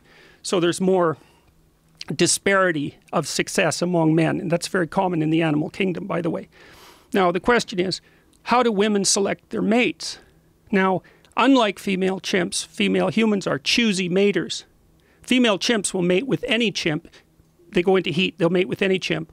The dominant males are more likely to mate with them, but that's because they chase away the subordinates. It's not because the females exercise choice. Human females exercise choice. And that's one of the things that differentiated us from chimpanzees. But how do they do it? Well, they look at the male dominance hierarchy. And that's where the men are competing. Now, you could say they're competing for power, but that's a pretty corrupt way of looking at it. Like, they're competing for, let's say, influence. They're competing for leadership. And so, in some sense, the people at the top of the hierarchy, if their men are elected by the other men. Now, I know there's brutes and there's predators and all of that, but I'm talking on average across time. It's like the men organize themselves, and there are influential men that rise to the top, and the women take them. Now, you think about that. What that means is that over the millions of years that a dominance hierarchy with those properties existed, so let's say since we split from chimps, let's say that's 6 million years, that means that the male dominance hierarchy is the environment that pushes the mating male to the top. So that means the male that's most likely to take precedence in the male dominance hierarchy is the one most likely to leave a genetic contribution. So that means that the male dominance hierarchy is a selection mechanism mediated by the female. So what that means is that as we've moved forward through 6 million years of time, men have become more and more well adapted, not only to the presence of the male dominance hierarchy, but to the ability to move up it. And that's the central spirit, you could say, in some sense. That's the central spirit of the individual. The individual is the thing that can move up dominance hierarchies. It's the thing that's at the top. It's the eye at the top of the pyramid. And it's been selected for. And then what's happened is that we've watched, so we get better and better and better for biological reasons, culturally mediated, at figuring out how to climb across a set of dominance hierarchies so we can leave a genetic contribution. That's what's happened to human beings. Now imagine that that's happened for 6 million years. So now imagine that we started to watch that, because we're curious creatures. We're always trying to figure out who we are. And then as we watched that, we started to tell stories about what the people who could climb the hierarchies were like. Those were heroes. That's where hero mythology came from. And the biggest hero is the person who'll go out and kill the snake. Well, unsurprisingly, because that was a big hero, man. And maybe when we were living in trees, that was a hero. So the big hero is the person who goes out, slays the dragon, gets the gold, brings it back to the community and distributes it. He's also the person most likely to go up the dominance hierarchy. He's the person most likely to find the virgin, right? Because it's a virgin that you free from the dragon and you get to claim her, right? And so the dominance hierarchy is a mechanism that selects heroes and then breeds them. And so then we watch that for 6 million years. We start to understand what it means to be the hero. We start to tell stories about that. And so then not only are we genetically aiming at that with the dominance hierarchy as a selection mechanism mediated by female choice, but our stories are trying to push us in that direction. And so then we say, well, look, that person's admirable. Tell a story about him. And we say, this person is admirable. Tell a story about him. And this person is admirable. And at the same time, we talk about the people who aren't admirable. And then we start having admirable and non-admirable as categories. And out of that, you get something like good and evil. And then you can start to imagine the perfect person. That would be not only so, it would be you take 10 admirable people and you pull out someone who's meta-admirable. And that's a hero. That becomes a religious figure across time. That becomes a savior, a messiah across time as we conceptualize what the ideal person is. And in the West, here's how we figured it out. We said the ideal person, the ideal man is the person who tells the truth. And what that means is that's the best way of climbing up any possible dominance hierarchy in the way that's most stable and most lasting. That's the conclusion of Western culture. So in a sense, psychologically, when you're talking about postmodernists and their rejection of these classic male structures, or what they're doing is realizing that they're not going to compete in the classic as stated male hierarchy, so they're creating their own version of it. Mm-hmm. Sure, that's the creative element. Sure. Well, we asked earlier, what's the motivation of these pathological guys who are out there like bolstering up the feminists? Yeah, well, you know, they don't compete any other way. They don't compete. They figured out how to compete. They compete as allies, let's say.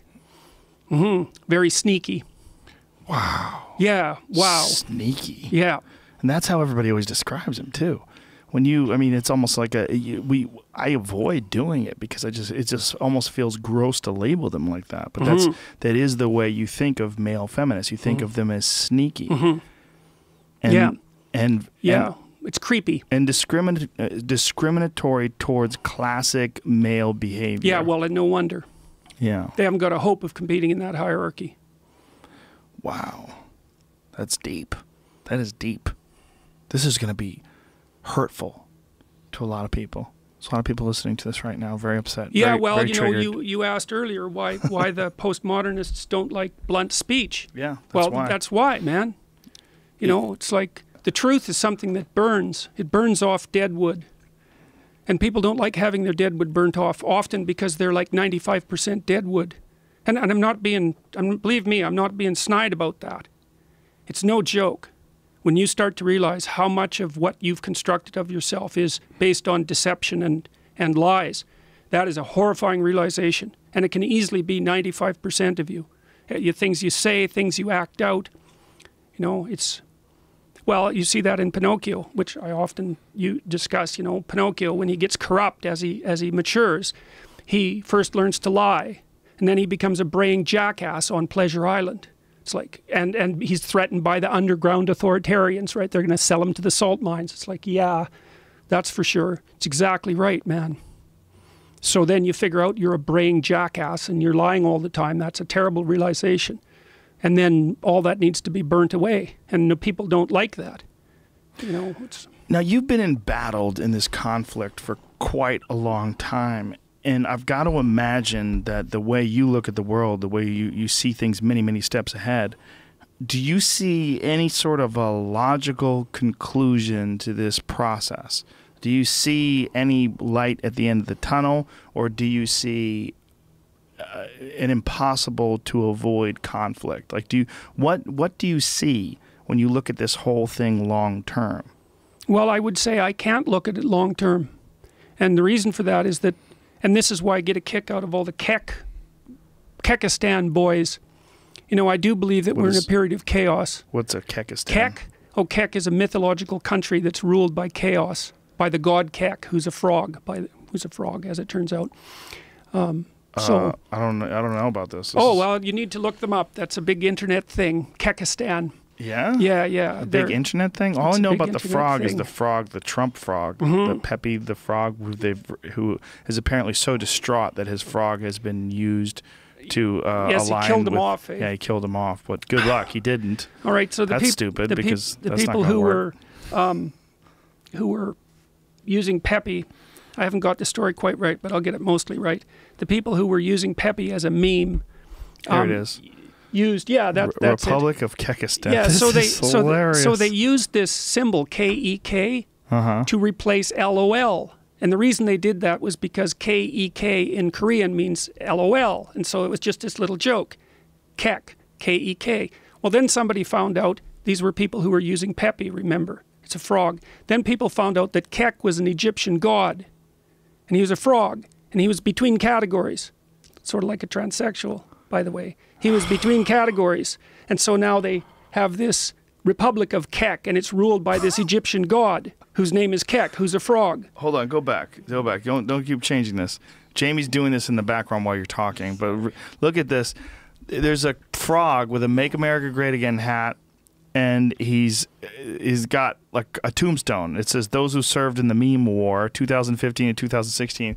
We are the gods of the great meme war. We are the shit posters, the Legion of Keck. We are the internet, the death of the normies. Lulz and Keck, we are one." What in the fuck is going on?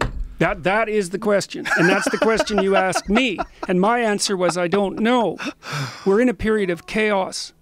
We're in a period of chaos, and in a period of chaos, the time horizon shrinks because the outcome is uncertain. Well, this seems to be truly embracing chaos. I mean, just that statement, the frog, the Donald Trump thing with the hat on. This is one of the things that seems to me to be a reoccurring feature in this whole chaos ballet that we're watching play out, is that people are enjoying the fact that Donald Trump sucks as a president. They don't feel threatened by it. They like it. And they don't like it because they want to burn this motherfucker to the ground and torch this thing, and like a phoenix we'll arise from the fire. No, it's not that. It's that they are enjoying that it's falling apart. This is why we are the shit posters. Do you know what shit posting is? Yeah. Jamie, explain shit posting. You're really good at explaining it. You do. Posting for like literally no reason other than to get someone mad. It's almost like trolling, but it's like a separate level of trolling, right? That's a good way to say it. Yeah, that's a good way to say it. Provocation for its own sake. Jamie's the first person to tell me about shit posting. I wasn't aware. Till about what, a year ago? Yeah, I think it was, right around about pre-election time. I did not know. So, I mean, there's rules for operating in chaos. Right, because that's when you're in the belly of the beast or the belly of the whale, and you're underwater. You're in the underworld. You're in the underworld in chaos, and so that's a really cool thing to know, Joe. So imagine that the normal world of mankind is inside that dominance hierarchy where everything is going well, because nothing abnormal is happening, and you're getting what you need and you want, and your conscious knowledge suffices, right? Okay, but then something tilts, and that structure no longer works. So where do you end up? You end up in the underworld. That's what happens when you're partner of 20 years has a long-term affair, and you find out about it. It's like you thought you knew where you were, but you didn't. And now that you found out, you don't know where you are. Well, when you don't know where you are, you're in the underworld. Right, and that's where the unconscious forces play. Those are the gods. That's why there's gods in the underworld. And people go to the underworld all the time. It's chaos and fear and depression, hopelessness and imaginativeness. It's everything. It's and this chaos. realm is terrifying to people. Terrifying and promising. Terrifying and promising, because dragons have gold. Because it's always, the unknown has two things. Just like the future. It's like, look out, it'll do you in. And look out, it offers everything to you. That's the underworld. That's why the hero always goes into the underworld to find a cave full of gold that's guarded by a dragon. In The Hobbit, literally. Yeah, well, and Smaug. that's Beowulf, right? Yeah, And that's the oldest story of mankind. It's really our oldest story. Wow. And so that the underworld is chaos. It's chaos, and down there's all sorts of play of possibility. And the reason the frog was the guardian of chaos is because the frog is this thing that doesn't fit into categories. You see, because it's partly water, it's partly land. It's tadpole, yet it's adult, right? So it's like a fish, and then it's like an animal. It doesn't fit. And it's things that don't fit that blow apart the categories, right? Well, that's what the transsexuals do to the category of gender, for example. And that puts you in this state of chaos. It puts you in this state of chaos. And that's what we're in now. We're in a state of chaos. And so what are the rules for operating in a state of chaos? Well, as far as I can tell, the fundamental rule when operating in chaos is tell the truth. So, for example, if you... For the people that want to navigate this successfully. Yep. All you've got, that's what you've got as a shield and a weapon, and that's the guidepost. That's the way through. Well, and you see that in hero stories all the time, you know.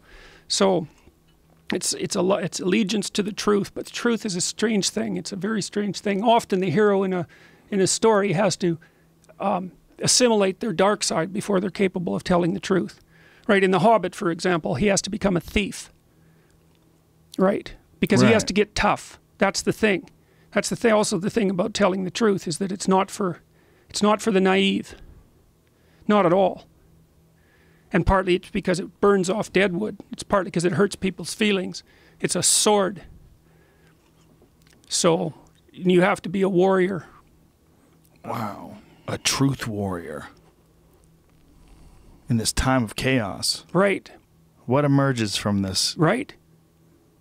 Sometimes it's catastrophe. That's the thing about these categories. They're real. They're real. And, you know, the optimists that I hear say, well, the pendulum swings and then it swings back. And I think, yeah, well, sometimes it takes 100 years to swing back, and it takes a hell of a lot of people out on the way. And sometimes it never swings back at all. So, you know, sometimes people go out to fight a dragon and it just eats them, or it burns them. And that's the end of that. Right.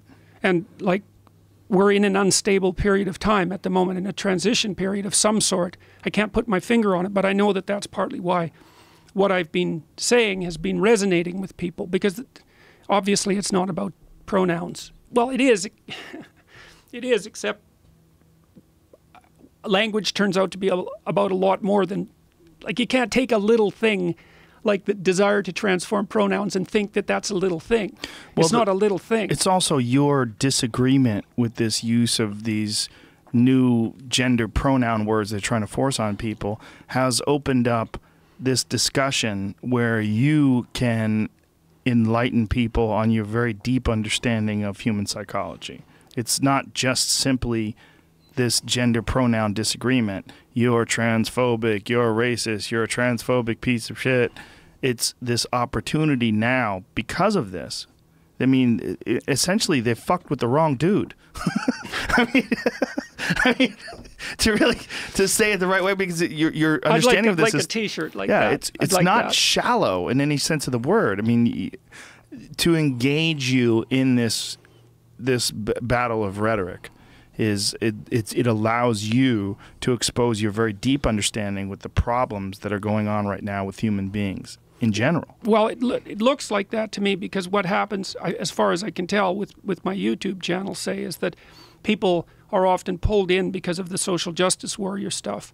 But then they see I have all these other videos and they're curious about me, partly because people are calling me names. And so then they watch a video or two and they think, I haven't heard that before. Yeah. You know, and then they watch a bunch of them. And then they write me and say, man, that was really helpful. And I say, thanks, I'm really happy about that, because I am. Are you in an unmanageable position now, though, as far as, like, responding to people? Oh, I can't, I try to respond to people, but I can't. It's not possible. No, it's not possible. I would imagine, like, over the last few months, it must be just overwhelming. Yeah, well, I've given up trying to keep up on my email. It's just not, my wife helps me with that, and I've had some other people help me. But, you know, what I do is I look, and I try to say thank you to people and write them a couple of lines when I have a moment. But, you know, because I can't get to all of it. They just come in by the thousands. Yeah. So, I know that position. Yeah, right. And it's too bad, because people are writing me very heartfelt, long letters. They're often brilliant, frequently, like amazing letters, telling me, you know, their experiences with the authoritarian left, or the way they've been, you know, cornered in one way or another, or how starting to clean up the room changed their life. That's quite fun, because it's something I always tell people to do instead of going out and protesting. Jesus, I just can't stand that. Cleaning up the room? Yeah. Meaning? Well, my sense is that if you want to change the world, you start from yourself and work outward, because you build your competence that way. It's like, I don't know how you can go out and protest the structure of the entire economic system if you can't keep your room organized. Yeah, isn't that an issue with people, though, that they always want to enact some sort of control over the outside world when their inside is all fucked up? Yeah, well, it's those also are the people that are the most adamant about it. Well, I think there's some truth in that. I think there is truth in that. I mean, people try to change the outside world for lots of ways, but many of those ways aren't just pure good. But, you know, I've thought about, well, I made a video which was called Message to Millennials, where it was called How to Change the World Properly. A bit of on the pretentious side, I suppose, but I was trying to produce something that was a counterposition to this idea that what you should do is go out and fix up other people. You know, that's just not right. And there's a New Testament line about that, something about, you know, not worrying too much about the log in your neighbor's eye, or about the speck in your neighbor's eye when you have a log in your eye. It's like, yes, no kidding, but, you know, do you really want to face that? And so what I've thought about is that, well, what you start to do is you start to tell and act out the truth locally, like within the domain of your actual competence, you know, because the world presents itself as a series of puzzles, some of which you're capable of solving and some of which you're not. And you have many puzzles in front of you that you could solve, but you choose not to. You know, those are the things that weigh on your conscience. It's like, you know, well, I should really do this, but you don't. It's like, so I had this idea a long time ago, because the world is a pretty dreadful place. I thought, well, what would the world be like if people stopped avoiding the things they knew they should do? You know, because the question is, how much are we contributing to the fact that life is an existential catastrophe and a tragedy? How much is our own corruption contributing to that? That's a really worthwhile question. Things you leave undone because you're angry, you're resentful, you're lazy, you have inertia. Well, you consult your conscience and it says, well, you know, that place over there could use a little work. It's the same as working on yourself, and so you clean that up because you can, and then things are a little clearer around you, and you're a little better off because you've practiced a bit, and so you're a little stronger, and then something else manifests itself and says, well, maybe you could like take a crack at fixing me up too. So you decide to do that, and then that gets a little bit more pristine, you know, and soon, and it's humble because you're not exceeding your domain of competence. You know, it's like, don't be fixing up the economy, 18-year-olds. You don't know anything about the economy.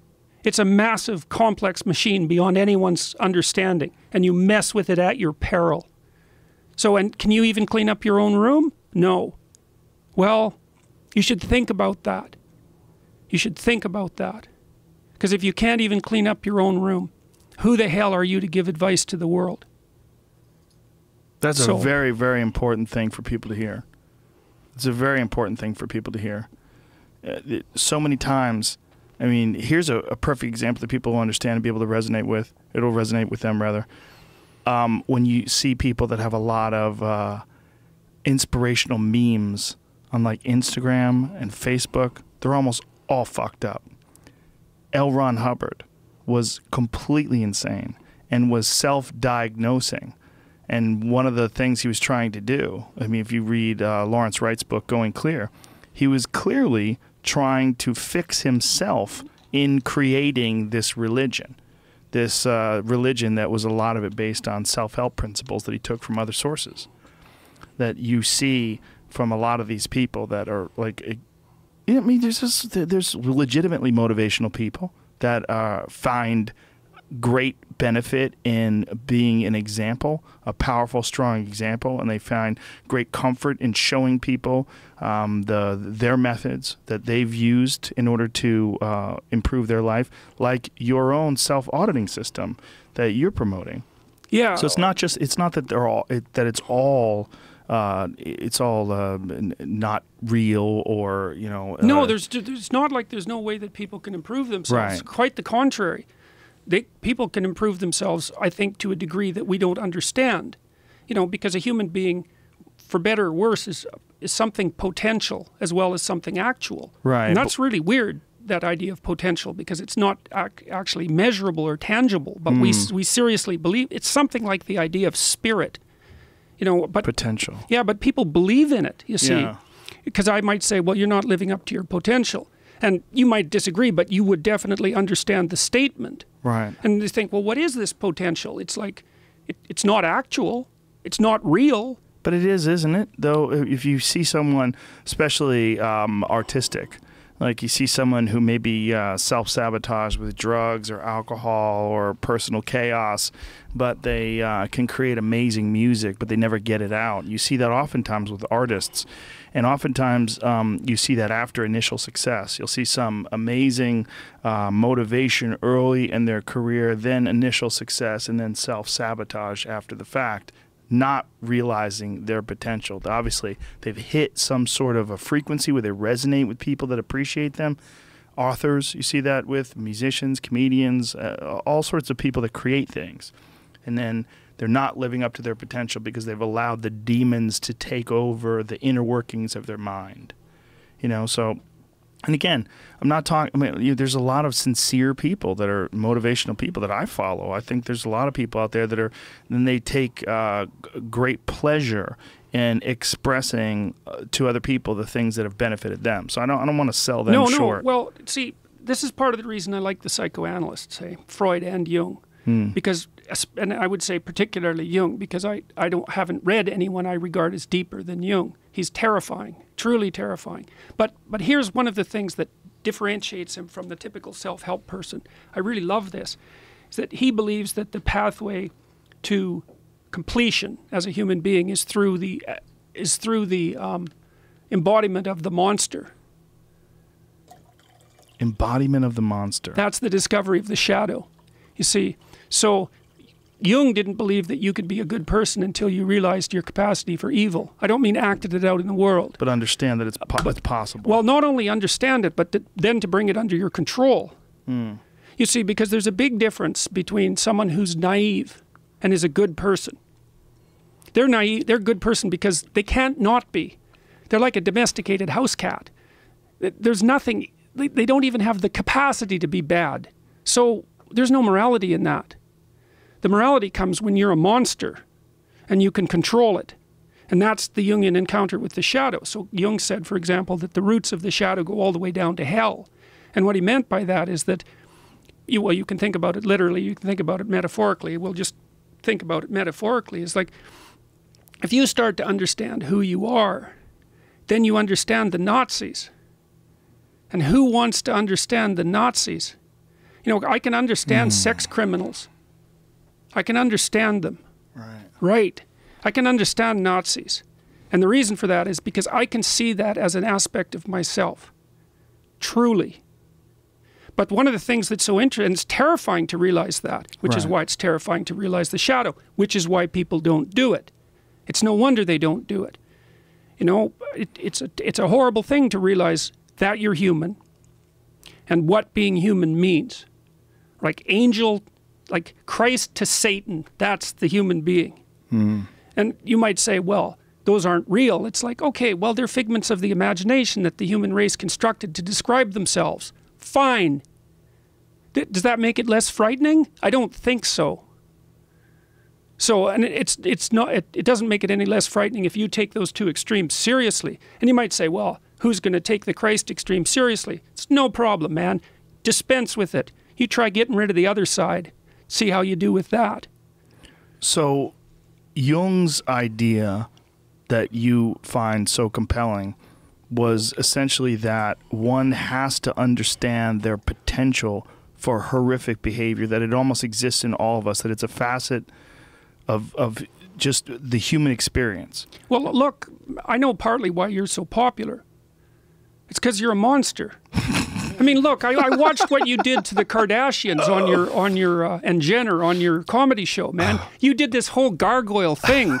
Yeah, you remember, you laugh. Yeah, see, you can even laugh about that. I mean, it was horrifying to behold. You were crouched up on the back of this chair like a... It's horrifying to do. Oh, yeah. I couldn't believe you did it. Well, the problem with doing it is, this is going to sound fucked up, but while I'm doing it, I'm not thinking I'm doing a comedy sketch. This is what's fucked up about it. While I'm crouched there, I'm thinking like a demon. Like, that's the reason why I do it that way. Like, and the reason why I do it like, I'm very flexible, right? So it's one of the reasons why I do it in almost, because I want it to be in an almost... in a way that you don't imagine human beings moving, you know, that it's like it confuses the mind because it's not standard human movement. And then on top of that, the way I'm thinking, and then this like explosive, like when he yells out nonsense, and I say he because I don't think of it as me. I really think it sounds so pretentious, but while I'm doing that, my brain goes into another place. No, it's really. Well, you can't do that unless you're a monster. It's a but it's also bit. The thing. See, because I'm very happy when I retired it. By the way. Oh yeah, I was really quite taken. I was very impressed by it. I mean, I thought it was hilarious to begin with, but the fact that you would go there, I thought that was really interesting. And comedians are like that because they go into dark places. They're tricksters. They're a mediator between the normal world and the world of the gods. They're tricksters. So it was very funny to watch you do that. And I wondered how far you would let yourself get into it. But I think part of the reason that you're appealing to people, if you don't mind me saying this, you know, I'm not trying to be forward particularly, but I thought about it a lot, is that you're a tough guy and you tell the truth. And it's both of those together that's what's doing it, because, you know, people don't look at you and think like holier than thou preacher. That isn't what they think. They think tough guy who's trying to figure things out. Like, right on. That's good. You're a good figure for the times. Because this whole war against the phallogocentrism, you know, calls forward people who are like you, if we're lucky. And those are guys who have this warrior end, because, you know, you're a fighter. So, and if you're going to be a fighter, you have to want to win. And you have to want to hurt people. I mean, not for the sake of hurting them. That's what makes you different than an evil person.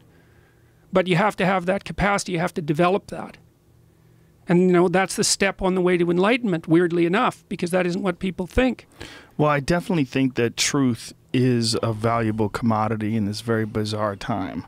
And I think that's also one of the reasons why you're very popular, is that you have stuck your neck out in a world that does not encourage it, nor academia. Not only does it not encourage it, it encourages the exact opposite. It encourages you to stick your head, you know, in the books and just to in some way, shape, or form go with the tide, like whichever way it is, and you know, get your tenure and just.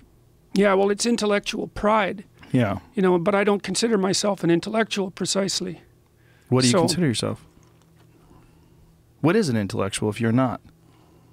How about nobody? Well, the thing, see, because my ideas aren't disembodied. I act them out. But to be an intellectual... it kind of makes me a romantic in some sense. Well, I don't live in my head exactly. And an intellectual... I do to some degree, but... What does an intellectual do then? You see, do you think of it as a pejorative? When you think of the term intellectual, do you think of it as a limited person?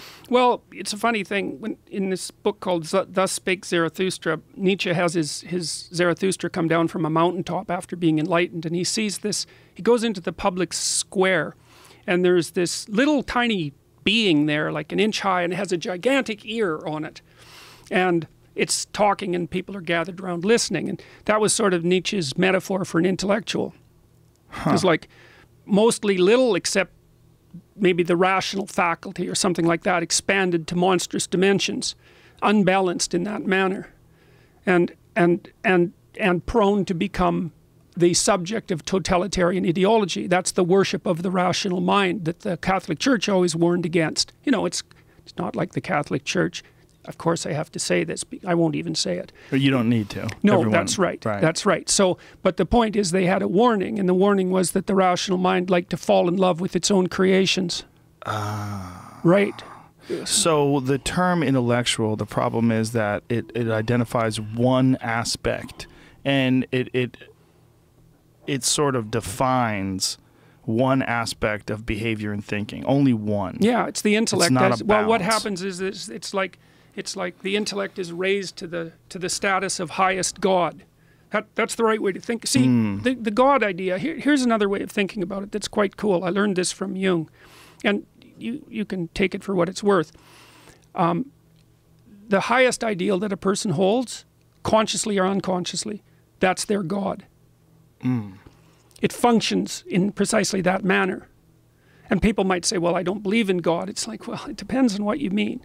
Right. Like, and I'm not being foolish about that. It's like, we're very complicated creatures, and we're run by all sorts of very strange things down there in the unconscious, you know. And the Greeks thought we were the playthings of the gods because we serve lust, we serve thirst, we serve hunger, we serve rage, you know, and those things all transcend us. So that's why they were gods. You know, rage, that's the war god. Well, why is it a god? Well, it exists forever. It exists in all people. It takes them over and directs their behavior. It's a god. Well, you can quibble about the details. No, it's not a god. Okay, fine. It's a psychological force. Right. Do people get too hung up on that one word? Well, they don't really. We have to think about it functionally to some degree. We have to think about what that idea means. I mean, we've had that idea forever. It isn't just some superstition. Jesus. We've got to be more sophisticated than that, man. Right. You know, and that's partly, well, this is partly what I think is unfortunate about the new atheists, let's say, is they don't take the damn problem seriously. They think, well, Christianity, that's just a bunch of superstition. It's like, really? No. Sorry. That's just not deep enough, man. So what it really is the accounts of people trying to work out the issues of being a human. Let me give you another example. This is so cool. This is so cool. It's Northrop Frye, who is a biblical scholar at the University of Toronto.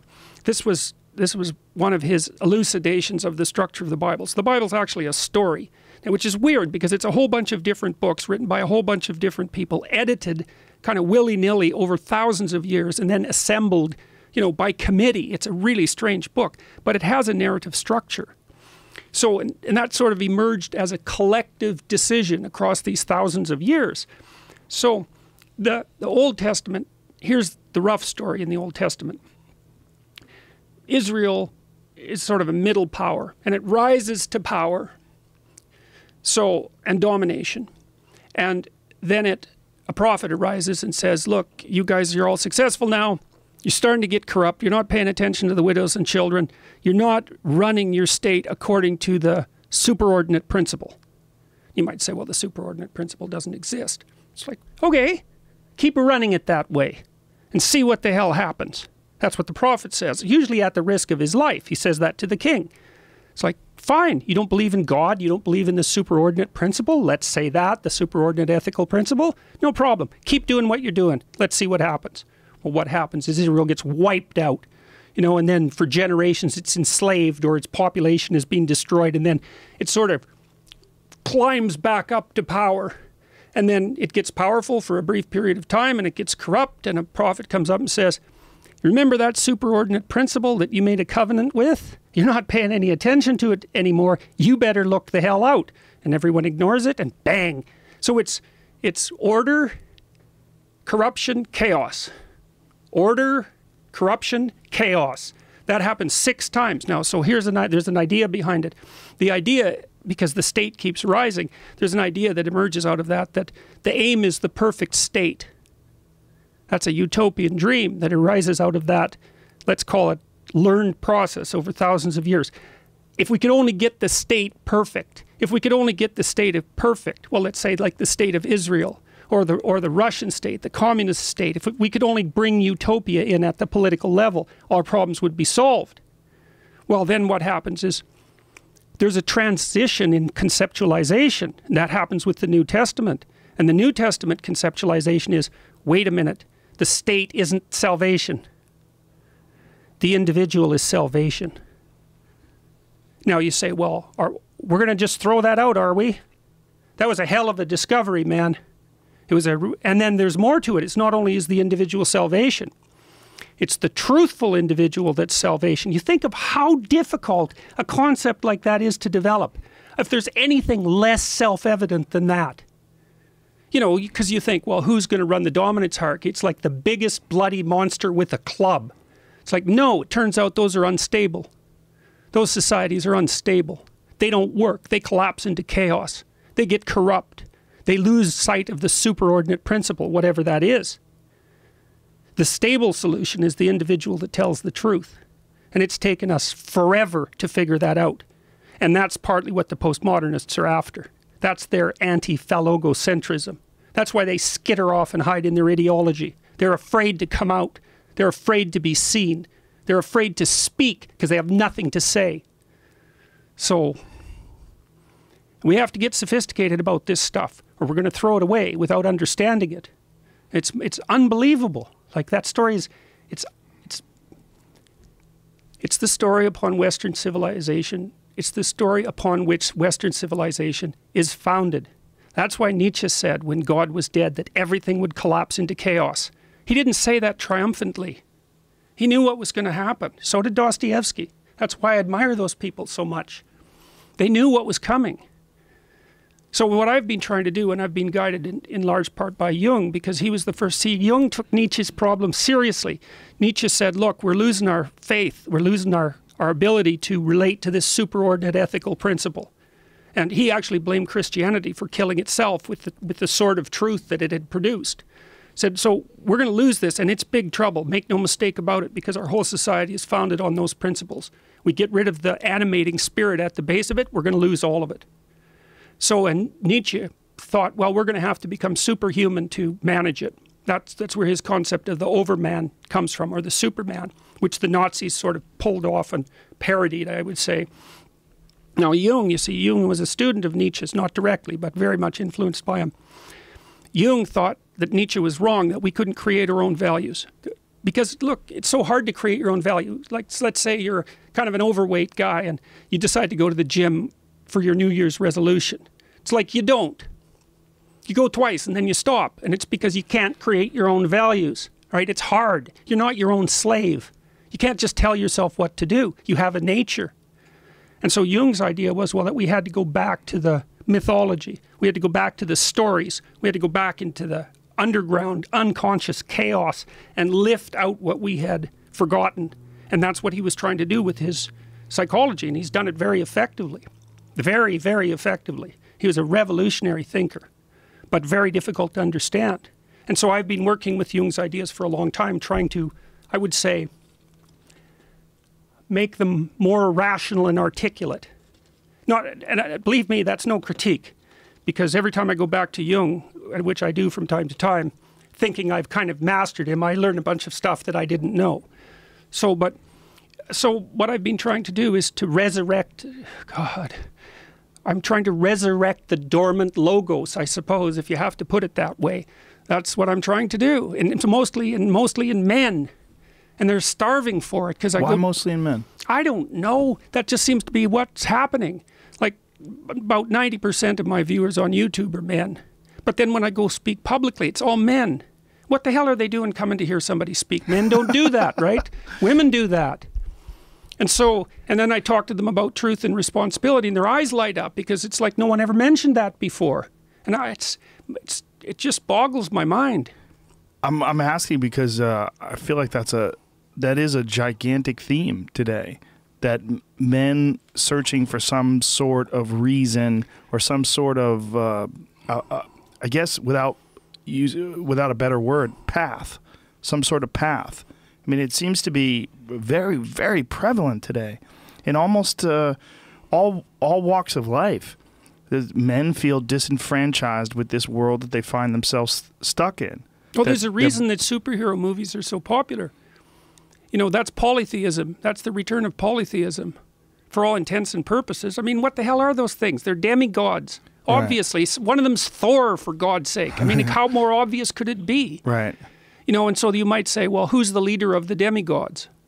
Because that's the person you really want to follow, right? Yeah. Yeah, well, the evolutionary answer to that is, as far as the Christian route went, was Christ. But there's been lots of embodiments of that. For the Mesopotamians, it was Marduk. Marduk was the savior figure. He had eyes all the way around his head, and he spoke magic words. That was his fun. That's what made him different from all the other gods. And he was elected by all the other gods to be their king. And then he went out and fought Tiamat, who's a great dragon, and made the world out of her pieces. One of his names was He Who Makes Ingenious Things Out of the Combat with Tiamat. Well, that's what human beings do, is they go out into the unknown, into chaos, and they make ingenious things out of it. That's what we do. And so Marduk was the founder of Mesopotamian civilization. And you could think about all those tribes came together to make Mesopotamia. They all had a god. And so then those gods went to war. And out of that war of gods, a metagod emerged. That was Marduk. And Marduk is one of the sources for the figure of Christ. That happened all over the place. Like, you see the admirable man. Then you see 10 admirable men, and you think, wow, those guys have something in common. That's what you remember about them, you see? You remember the heroic things they've done, because they stick in your memory, because they fit the pattern. And then you start telling the story about the heroic things that a bunch of them did. It all amalgamates together. And then you come out with your culture hero, your god. Then there's like 50 tribes. They each have their own gods. Well, what are you going to do then? The gods go to war over centuries. And then they elect a new god, Marduk, in the case of the Mesopotamians. And he's the thing that goes out and fights the dragon of chaos and makes the world. It's like, yeah, that's exactly what he is. You do that with truth, because truth introduces you to chaos. Why do you think, though, it's so much of an issue with males as opposed to females in our society? Maybe females already have enough to do. Like, really. Like, maybe men have to take this on voluntarily. That's what it looks like to me. Because, like, you can screw around till you're 50. You can still have a family. You got time. And you can sit down and do nothing. if you want. You can do it. So, but you shouldn't, because it's horrible to do that. And people who do it know it. Like it's meaningless. It's a funny thing about meaninglessness. There's no such thing. When people say their lives are meaningless, that isn't what they mean. They mean I'm in pain and anxious all the time.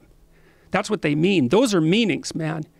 You don't get neutral. You know, I'm just sitting around, I'm not feeling anything. It's like, no, right, no one gets that. Sorry, that doesn't happen. Right. So when you say do nothing, that your life is meaningless if you're doing nothing. What do you mean by doing nothing? Well, by not accepting any responsibility, by not lifting a great load, by not acting out the archetype of the hero. That's what people are. That's what men are.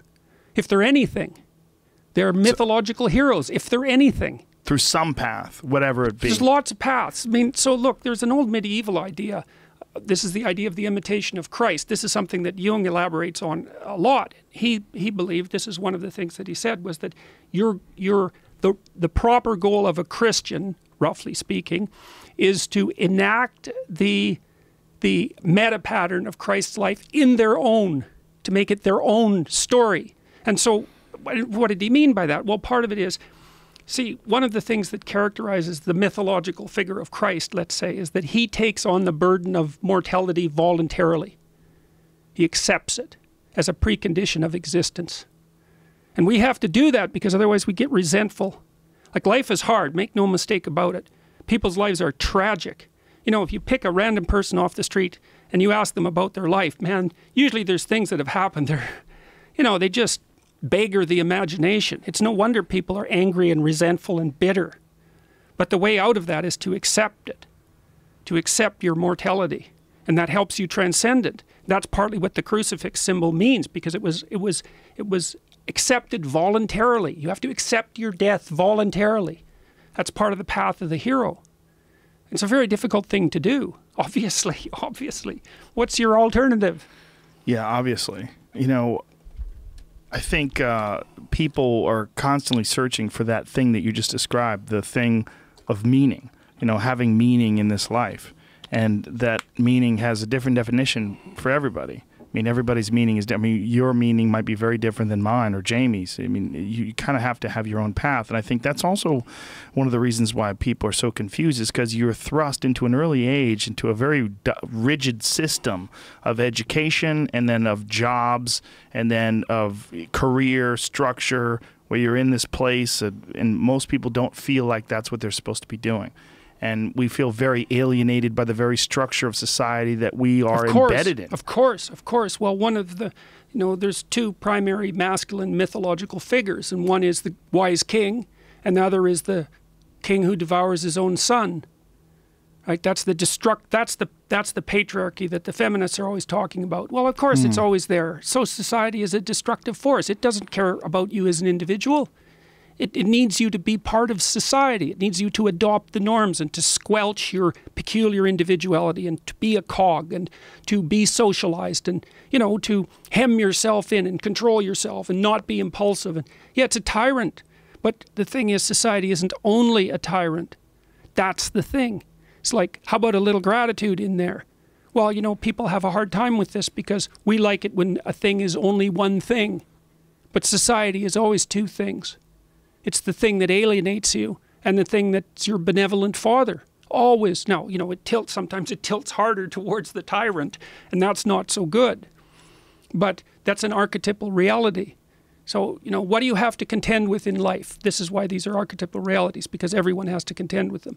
You have to contend with yourself and the adversary that's inside you that seems to oppose your every movement. The fact that you just can't move forward smoothly through life without being in conflict with yourself. So there's the hero and the adversary on the individual level. And then on the social level, there's the wise king and the tyrant.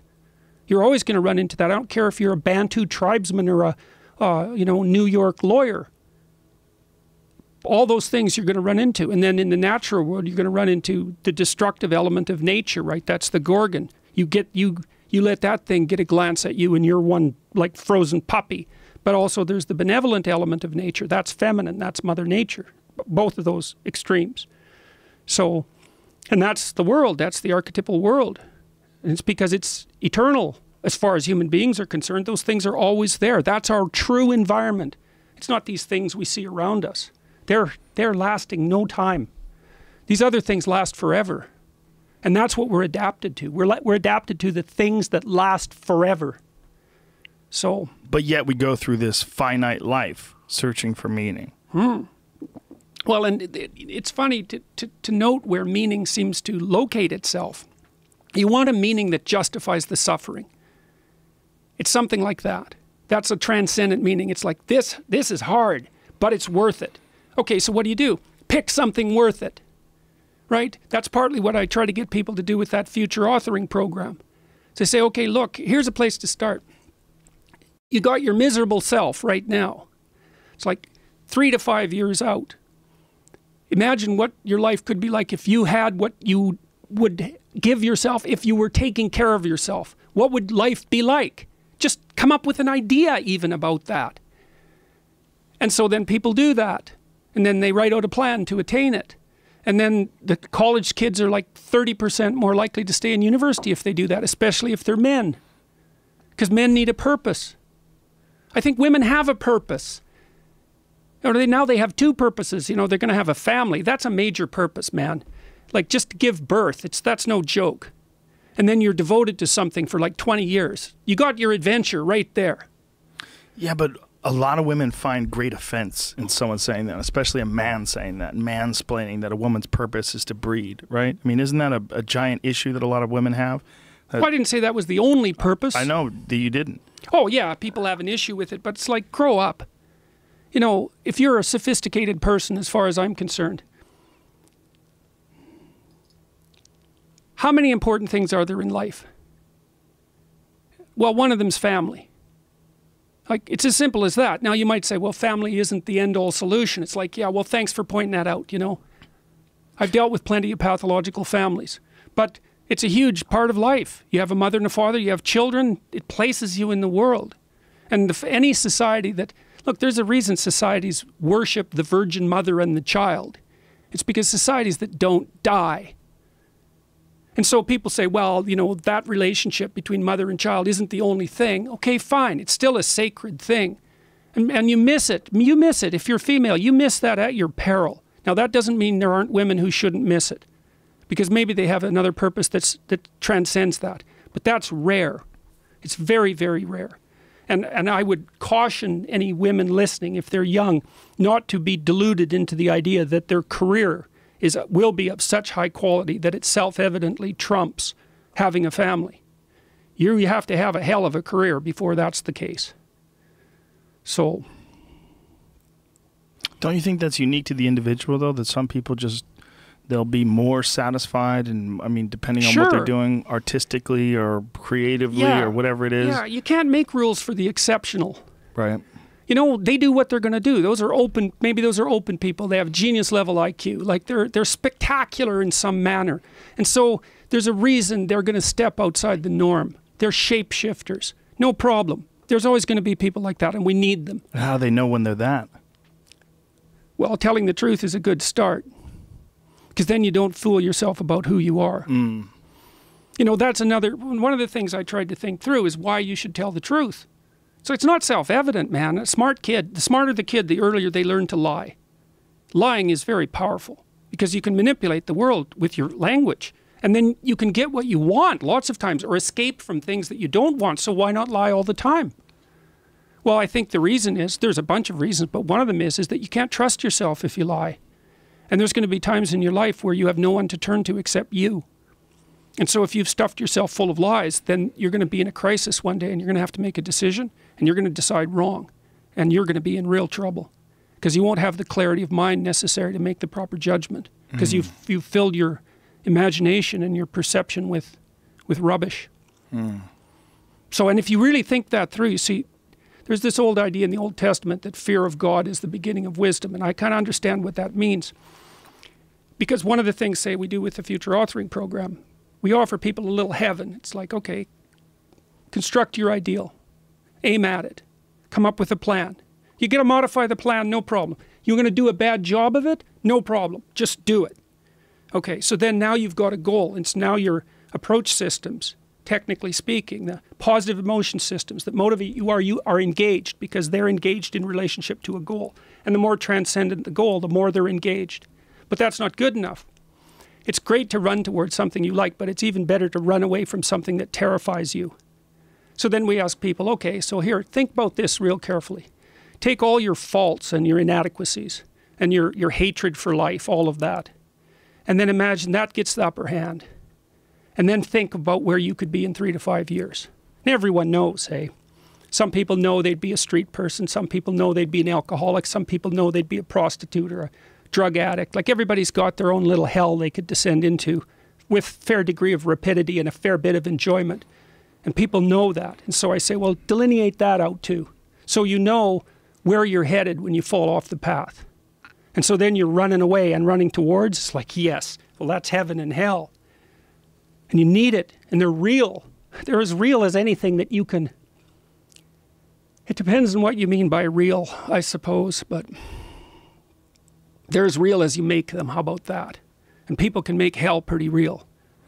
People do seem to construct these pitfalls for themselves. I mean, self-sabotage is one of the most common things that you find in people that are struggling.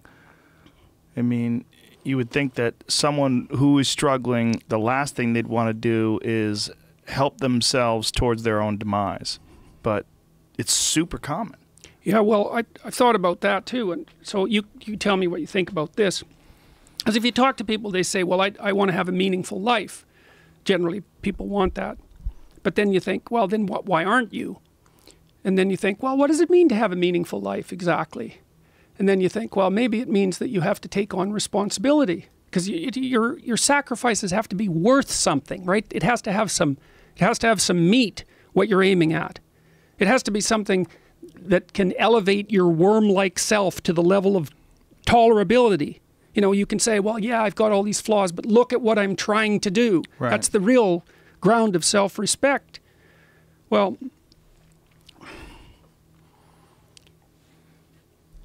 I'm off the track with the question. The ground of self-respect. I can't remember what you asked me. So we'll have to go to a different topic. What? How did we get on this? We were... You asked about the evolutionary basis of...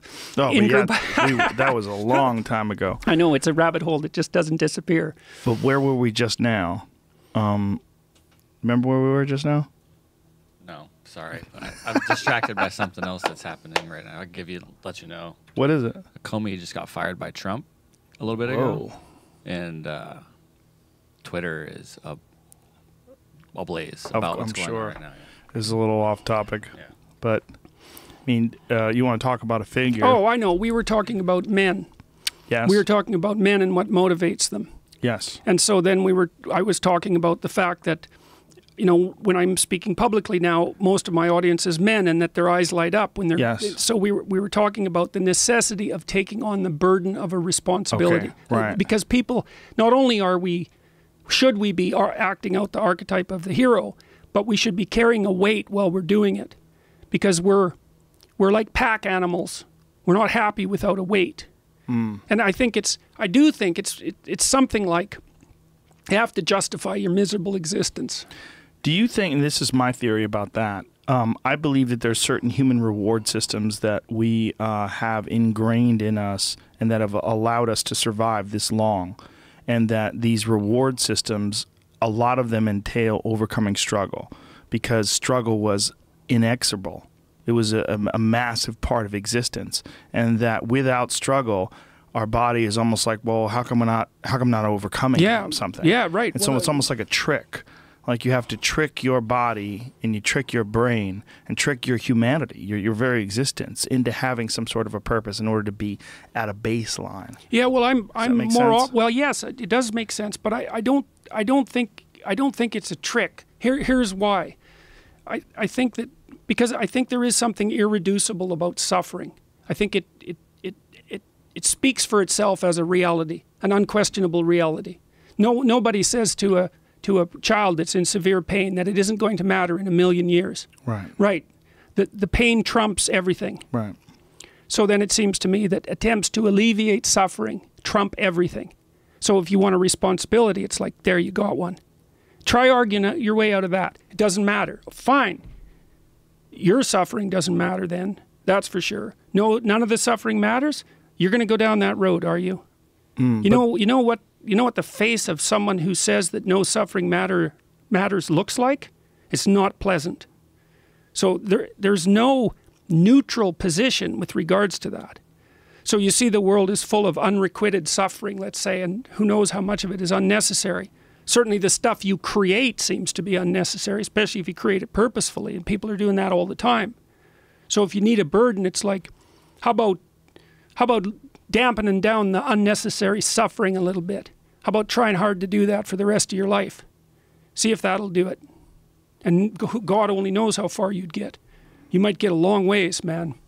When people talk about meaning, though, when you talk about suffering and this idea, like there's what is going on in the mind that desires this difficult pursuit? Like what is going on? Like why is that a part of being a person? Like why is it a part of your ultimate happiness to have these obstacles to overcome and these character developing moments, character building episodes in order for you to manage life and to get through life with the most amount of happiness? There's a story about this. I think it's a frog and a scorpion. Yeah. You know the story? Well, the frog, tell it, please. Yeah, well, the frog, the scorpion, convinces the frog to give him a ride across the river, and the frog says, well, you're a scorpion. It's like, I'm not going to do that because you're going to nail me with your tail. And the scorpion says, no, if I do that, when we're in the river, we'll both drown, so why would I do that? So the frog agrees to ferry the scorpion across, and they get halfway out, and the scorpion stings him. And the frog turns to him with his dying breath and says, why'd you do that? And the scorpion said, well, it's in my nature. And that's the answer to your question, is that it's in our nature. That's what an archetype is. The hero archetype is the story of men. Right, but do you think that nature is because that is how we survived? How over the millions of years we evolved from lower hominids to being a human being, is that we needed to have the mechanisms in our very existence to overcome struggle. Then all of a sudden, Joe, maybe we chose it. You think? Well, I mean, I think it is part of the evolutionary process. But look, the thing about sexual selection, or the mechanisms that we talked about, say, whereby the dominance hierarchy is the selection mechanism for the transfer of genetic material, there's a choice in that. Like, if a group of guys get together and a leader emerges, someone everyone respects, it's like an election. Everyone voted on it. We chose that particular type of person. Well, who is that? Well, that's the heroic type. Human beings have chosen that. And then the women think, oh, look, a heroic type. It's like they grab him before someone else gets him. And so that's been going on forever. So did we choose it? Well, the action of our choice across millennia selected it. These are things evolutionary psychologists, biologists don't think about. They don't think about the role that consciousness played in determining who survived and how and why. It's been going on for a long time. Well, they certainly know about sexual selection by female choice, but the full implications of that haven't been thought through. Like, I've just really started to grapple with the idea that the male hierarchy is a sexual selection device. It's like the men are voting on, well, which of us deserves to go sleep with a woman? It's like, well, you don't. You're kind of a weaselly little snake, so, not you. It's like, oh, Joe looks like quite the guy. Let's put him at the top of the hierarchy. That's what men have been doing with each other forever. Isn't there more to it than that? Well, there's a lot to that, because the question is, who is it that they're electing? But is it really just about sexual selection? That's a good question, Joe. Freud thought so. Like, it's half about that, let's say. Half? Well, there's the survival of the individual and the survival of the species. So those are the two things. But even with that sexual selection, even with that, say if a person does rise to the top of the social hierarchy in that small Dunbar's number of 250 people, is that enough? Does that person still need purpose? Do they still need something, some difficult struggle in order for them to feel fulfilled? For most of human history, that just wasn't a problem. Because you had struggle constantly, right? Man, yes, absolutely. Is that a problem today? Is that the problem, our lack of problems? Sure, it's something Kierkegaard pointed out like 150 years ago. He said there'll come a time when everything has been done so well for everyone that the only felt lack will be for lack itself. Are you concerned because of that, and because you're very acutely aware of this issue? Are you concerned with this potential future that we have in front of us with artificial intelligence and virtual reality and this need to live in a world that's not real? Like, I mean, how many kids today listening to this exist for a massive amount of their day watching video games, playing video games? Yeah, playing the archetypal hero online. Yes, yes. Yeah. And I had a friend, and this is just a classic story. I'll never forget this statement that he said to me. He was one of the managers at the Comedy Store. He was a very nice guy, but he was addicted to video games, which I have been in the past. I was addicted to video games for a couple of years. I'd play them all the time. I loved them. They were so much fun. But this guy, he had it bad. I had a career while I was doing it. I managed to figure it out that this was a massive waste of my time and get through. He didn't. And when one day he was like, I mean, pale, like he hadn't been outside in days, and he was hanging out in the back of the Comedy Store, and we were talking, and he was addicted to, I think it was EverQuest, which is this crazy role-playing game that you just do, and people would play it 18 hours a day. And he said something I'll never forget. He said, I'm so successful in the video game world and so unsuccessful in the real world. And he was like sitting there like shaking his head. And I was like, wow. In the real world, he was like very unfulfilled, couldn't find a girlfriend, was struggling financially. In the video game world, he was like some warlock. He was out there slaying dragons, and he found great reward in that video game world.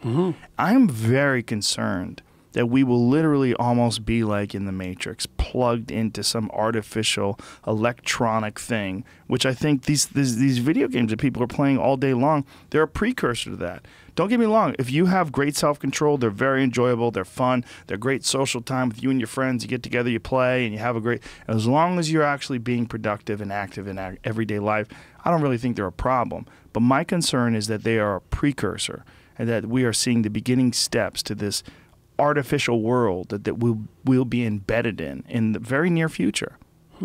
Well, you know, we decided already that we're in a period of chaos. Yeah. And, you know, part of the reason I'm loath to make any predictions is, I mean, that's one of the reasons. It's like, how many things need to be going sideways at the same time? Right. Lots of things are going sideways. I have no idea what's going to happen. I mean, we're building autonomous cars. 70, like, that's the biggest employment category. Driver. Yeah. So what then? You know, but why worry about that? There's 20 other things that are happening that are just as revolutionary. Right. So what's going to happen? Who knows? I have no idea. I think maybe I know how to steer the boat. You know, that's all. You try to tell the truth, and maybe you'll get through it. And act it out as well, because what else do you have? Isn't that another fantastic sign of chaos? I mean, I say fantastic not in a positive way, but that Donald Trump is our president now, the president who has had the biggest problem with the truth that we've ever experienced. We've never experienced a president like this where we know that he has a problem with the truth, and it's open.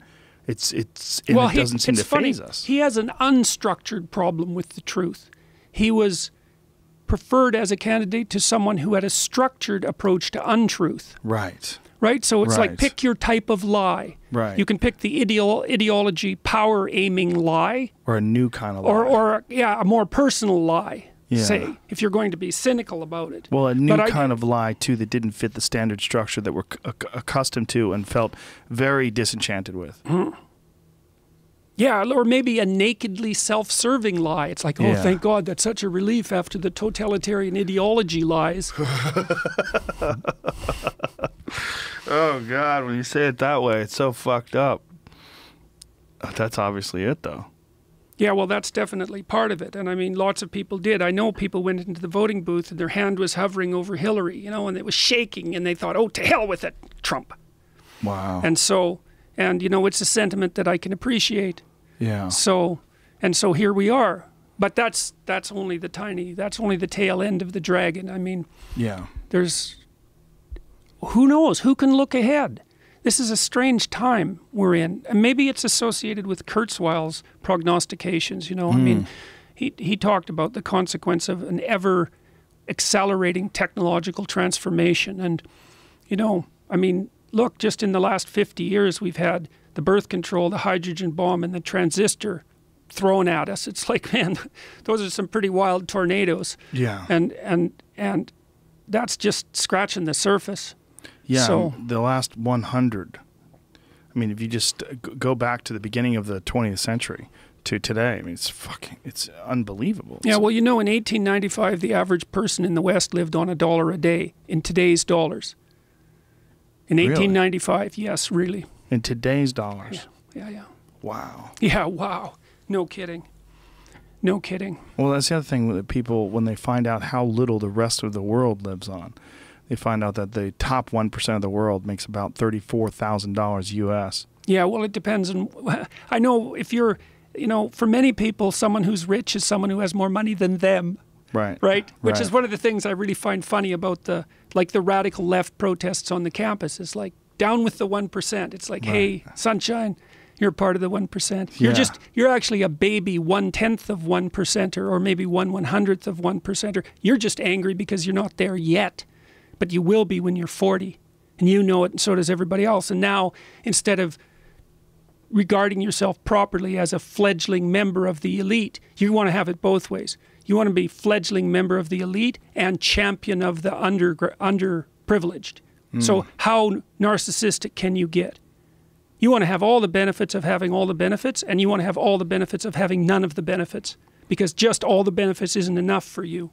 One thing that is a reoccurring subject that I find incredibly fascinating, and it keeps coming up, and it's been brought up even more so lately because of artificial intelligence and automated vehicles and all these different things that are happening, is there's going to be an erosion of jobs.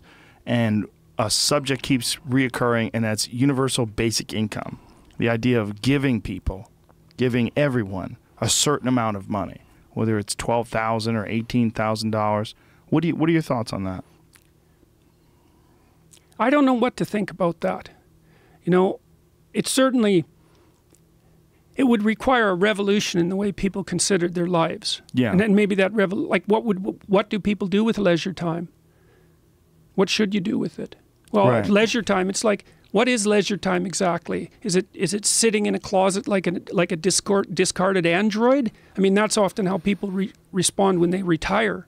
Right, but would they have to retire, or would they have their needs taken care of as far as food and shelter, and then be able to pursue something that they actually enjoy and are interested in, because the job that they were stuck in doesn't exist anymore? Well, that's the question. And I would say at the moment the data aren't great. You know, what happens to a lot of men who are unemployed now, let's say they've had that thrust upon them involuntarily, but most people who we would be talking about would be in that situation, is that, you know, they get depressed, they sit on the couch, they develop chronic pain problems, they start taking opiates for the pain problems, and then soon they're hooked. Like, it's not a pretty, I mean, I know that everyone isn't doing that, but lots of people are doing that, man. Right. Yeah, but that's unemployment. Isn't it kind of a different thing? Because I don't know. Well, my thought is that unemployment, if you've got something like universal basic income, I mean, we're talking about a complete revolution in the way society is structured, right? Because if automation does come along and artificial intelligence does come along, and it really is a situation where a lot of the things that people do to occupy their time in order to feed themselves and shelter themselves, they don't exist anymore. It's unnecessary. So you're not talking about unemployment like, Bob, you're not a good enough lawyer, you've been fired, and now you're like, God, I'm a failure, I'm depressed, I am unemployed. We're not talking about that. We're talking about literally society as we know it having a complete reset. Yep. Yeah, well, I have no idea what to say about that. I mean, I don't either. That's why I asked you. Well, look, I mean, there are people. Here's the optimistic end. I'll speak as a determinist. I'm not a determinist, but I'm going to speak that way anyways. So there are lots of people who are creative. They're high in trait openness from the Big Five perspective. They're going to go do creative things. But there are lots of people who aren't creative. So I don't know what they're going to do, because it isn't going to be creative things. What do you think why are people creative and non-creative? Like, are there people that are just that it's never been nurtured in them, that they have the potential to be creative? Or you don't think so?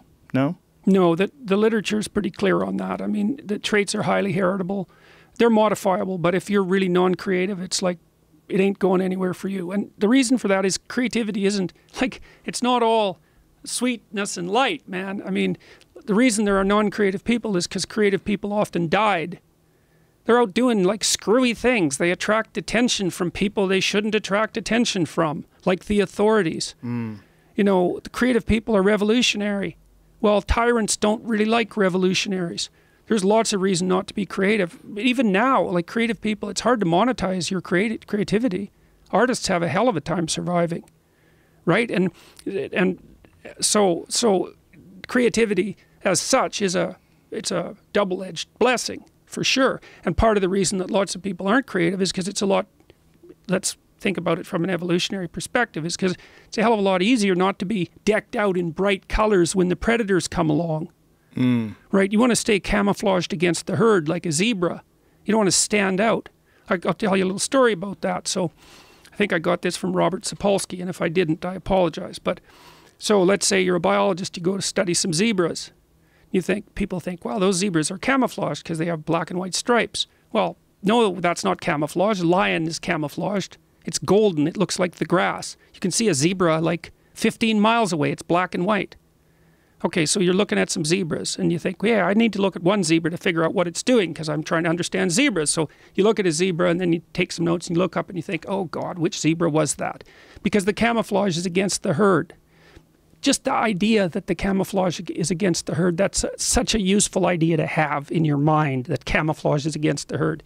So you go up to the zebra in your Jeep, and you've got a stick with a rag on it, and you put a nice daub of red paint on the zebra's haunch, or you clip its ear like with a cattle clip. And the first thing that you know, you get it the hell out of there and the lions kill it. Because they can identify the thing that stands out and organize their hunt around it. And so that's why there aren't creative people. I think that is Sapolsky, and I think it was an ear clip. I remember this discussion. Yeah, that it's also that the edge detection. Like there's a type of pattern, a camouflage pattern called ASAT. And ASAT camouflage doesn't look like trees. You know, when people think of pull up ASAT pattern, first light, LITE. Yeah, that's a military camouflage pattern. All season, all terrain. You know, Canadians developed that, hey, and you Yankees stole it. Yes, congratulations. That's true. Yes, it's one of our I more feel impressive. Like we're all one. I don't believe in borders.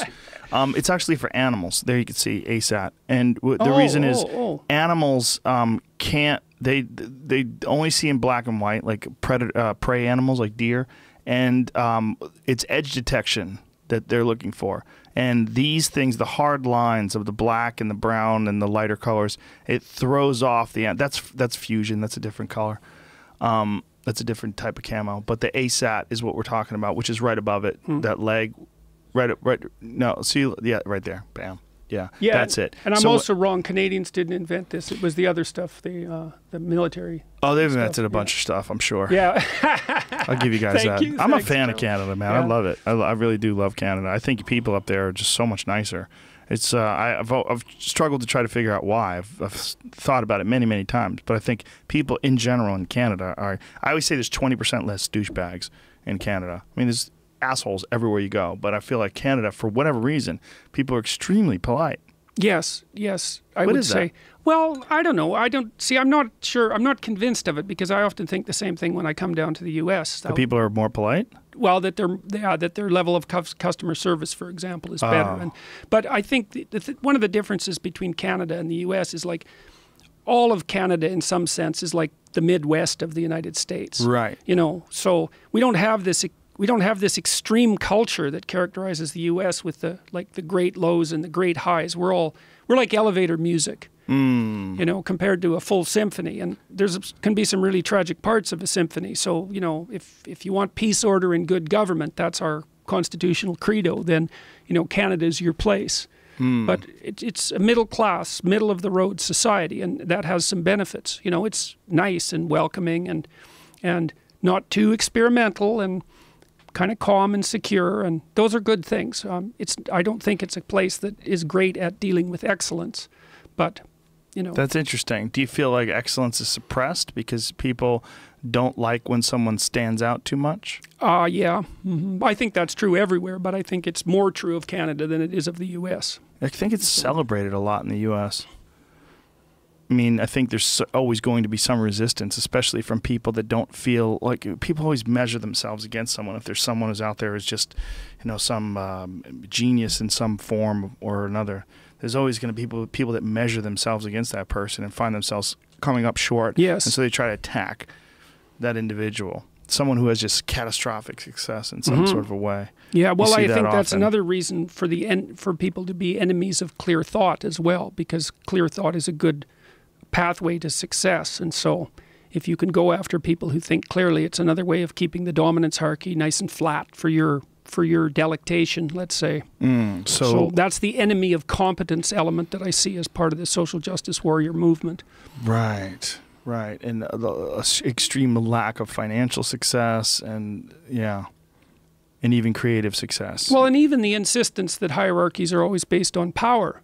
It's like the hierarchy of neurosurgeons is not based on power. Or yeah, it is, obviously. You know, hierarchies are based to some degree on power. We don't have to be juvenile about it. Right. But, you know, the best neurosurgeons actually know how to do surgery. That's not just a power thing, right? The best farmers, hey, they grow food. So there's no appreciation for the real world. Well, there's no real world in postmodernism anyway, so that doesn't matter. But there's no appreciation for competence or the fact that there is individual difference in competence, even though they're always talking about diversity. And there's a downplaying of competition and the importance of competition. Oh, definitely. Oh, yeah. Yes. Well, that's yes, and that's something that's particularly, I think, hard on men because men compete. Yeah. And they compete partly because women like winners. I mean, that's part of the reason. So. And you're shamed for that in this postmodernism view of the world. Oh, yeah. Well, you know, the schools increasingly are non-competitive places. It's like for a guy, that means, well, let's tune out and go watch video games because, like, if I can't win at this, why should I play?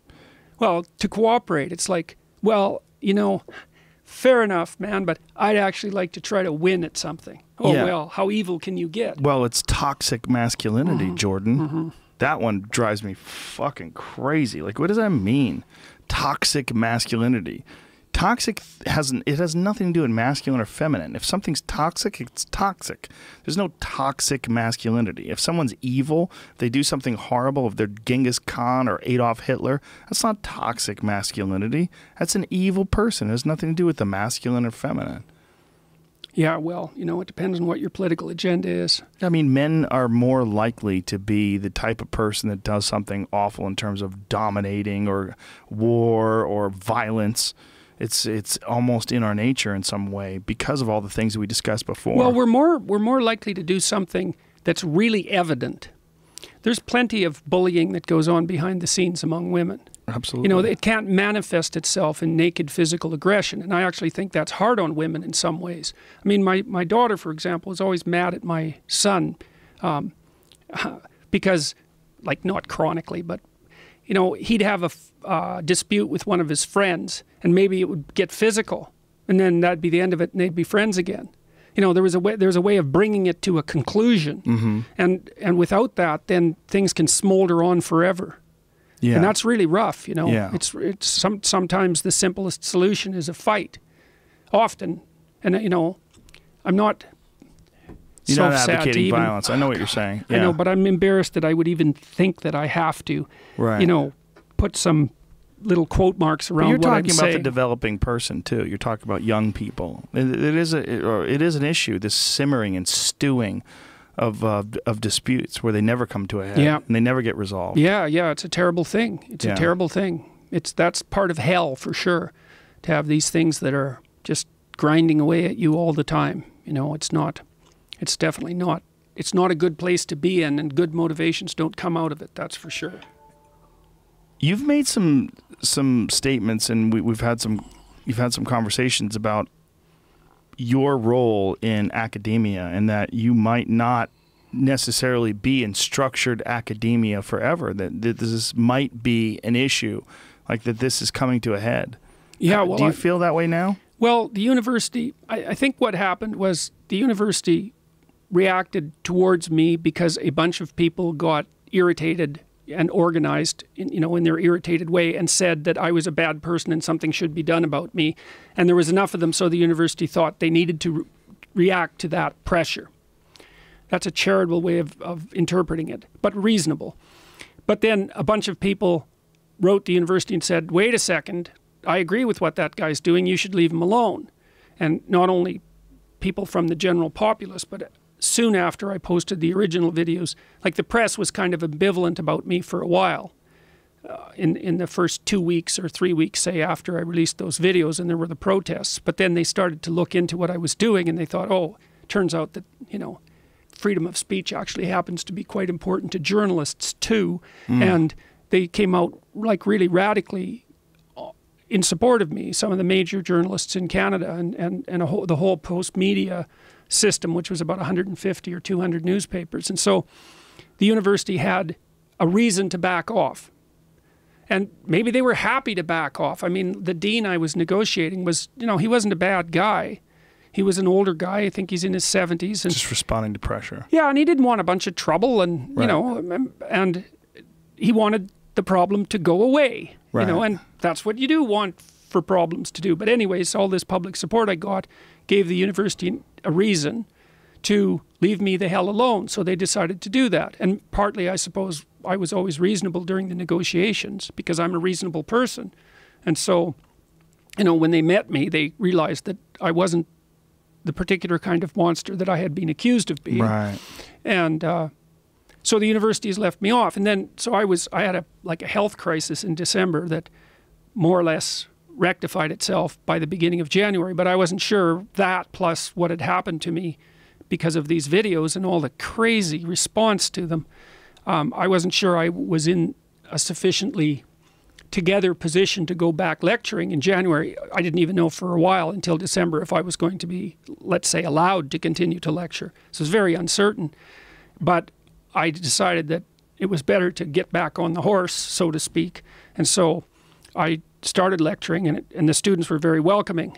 So thank God for that. What is it like now when you're in school? Is it a completely different experience than before your notoriety exploded? Well, there's lots of things that are different about it. I mean, lots of students, there are lots of people who come to my classes just to sit in on the classes. There's people who are stopping me all the time in the hallways and wanting to introduce themselves, and that happens a lot in public in the strangest situations, so I'm rather unused to that. The feeling at the university, well, I haven't processed any of that yet. I mean, I would say I'm about 7 months behind in my understanding of my own life. Whoa. Because things happened, so many things happened from September to now that I haven't had a time to think about any of them. It's just, and it's been an absolutely continual treadmill of trying to keep up with the requests for speaking and the email, and I'm supposed to be making these YouTube videos because I have people who are supporting me for doing that, so I'm trying to keep that up, and then I'm trying to go speak when people invite me, but not all the time because, of course, that's a lot of travel, and so I'm trying to recalibrate my life. I'm trying to figure out, okay, I got 10 million views on YouTube. Well, what am I supposed to do with that piece of information? I've got 250,000 subscribers. So what does that mean? What does that mean for what I should be doing? Maybe I should be doing nothing but making YouTube videos for them. Right. I don't know. It's a tremendous I can't figure audience. It out. It's unbelievable. It's unparalleled. Yeah, think about it in terms of, is there any other academic that has ever done anything remotely like that, where you have 250,000 subscribers on YouTube in a relatively short amount of time, and then millions and millions of views on your videos? I know. I don't know. I mean, well, and it's ill-defined territory, right? Because who knows what YouTube is? Right. I mean, your presence, I don't know what you make of your presence. I mean, you told me, I think, that you're getting something like 70 million downloads a month? It's more than 120 now. Okay, so you're getting 1 billion downloads a year. Something like that. More than that. So what...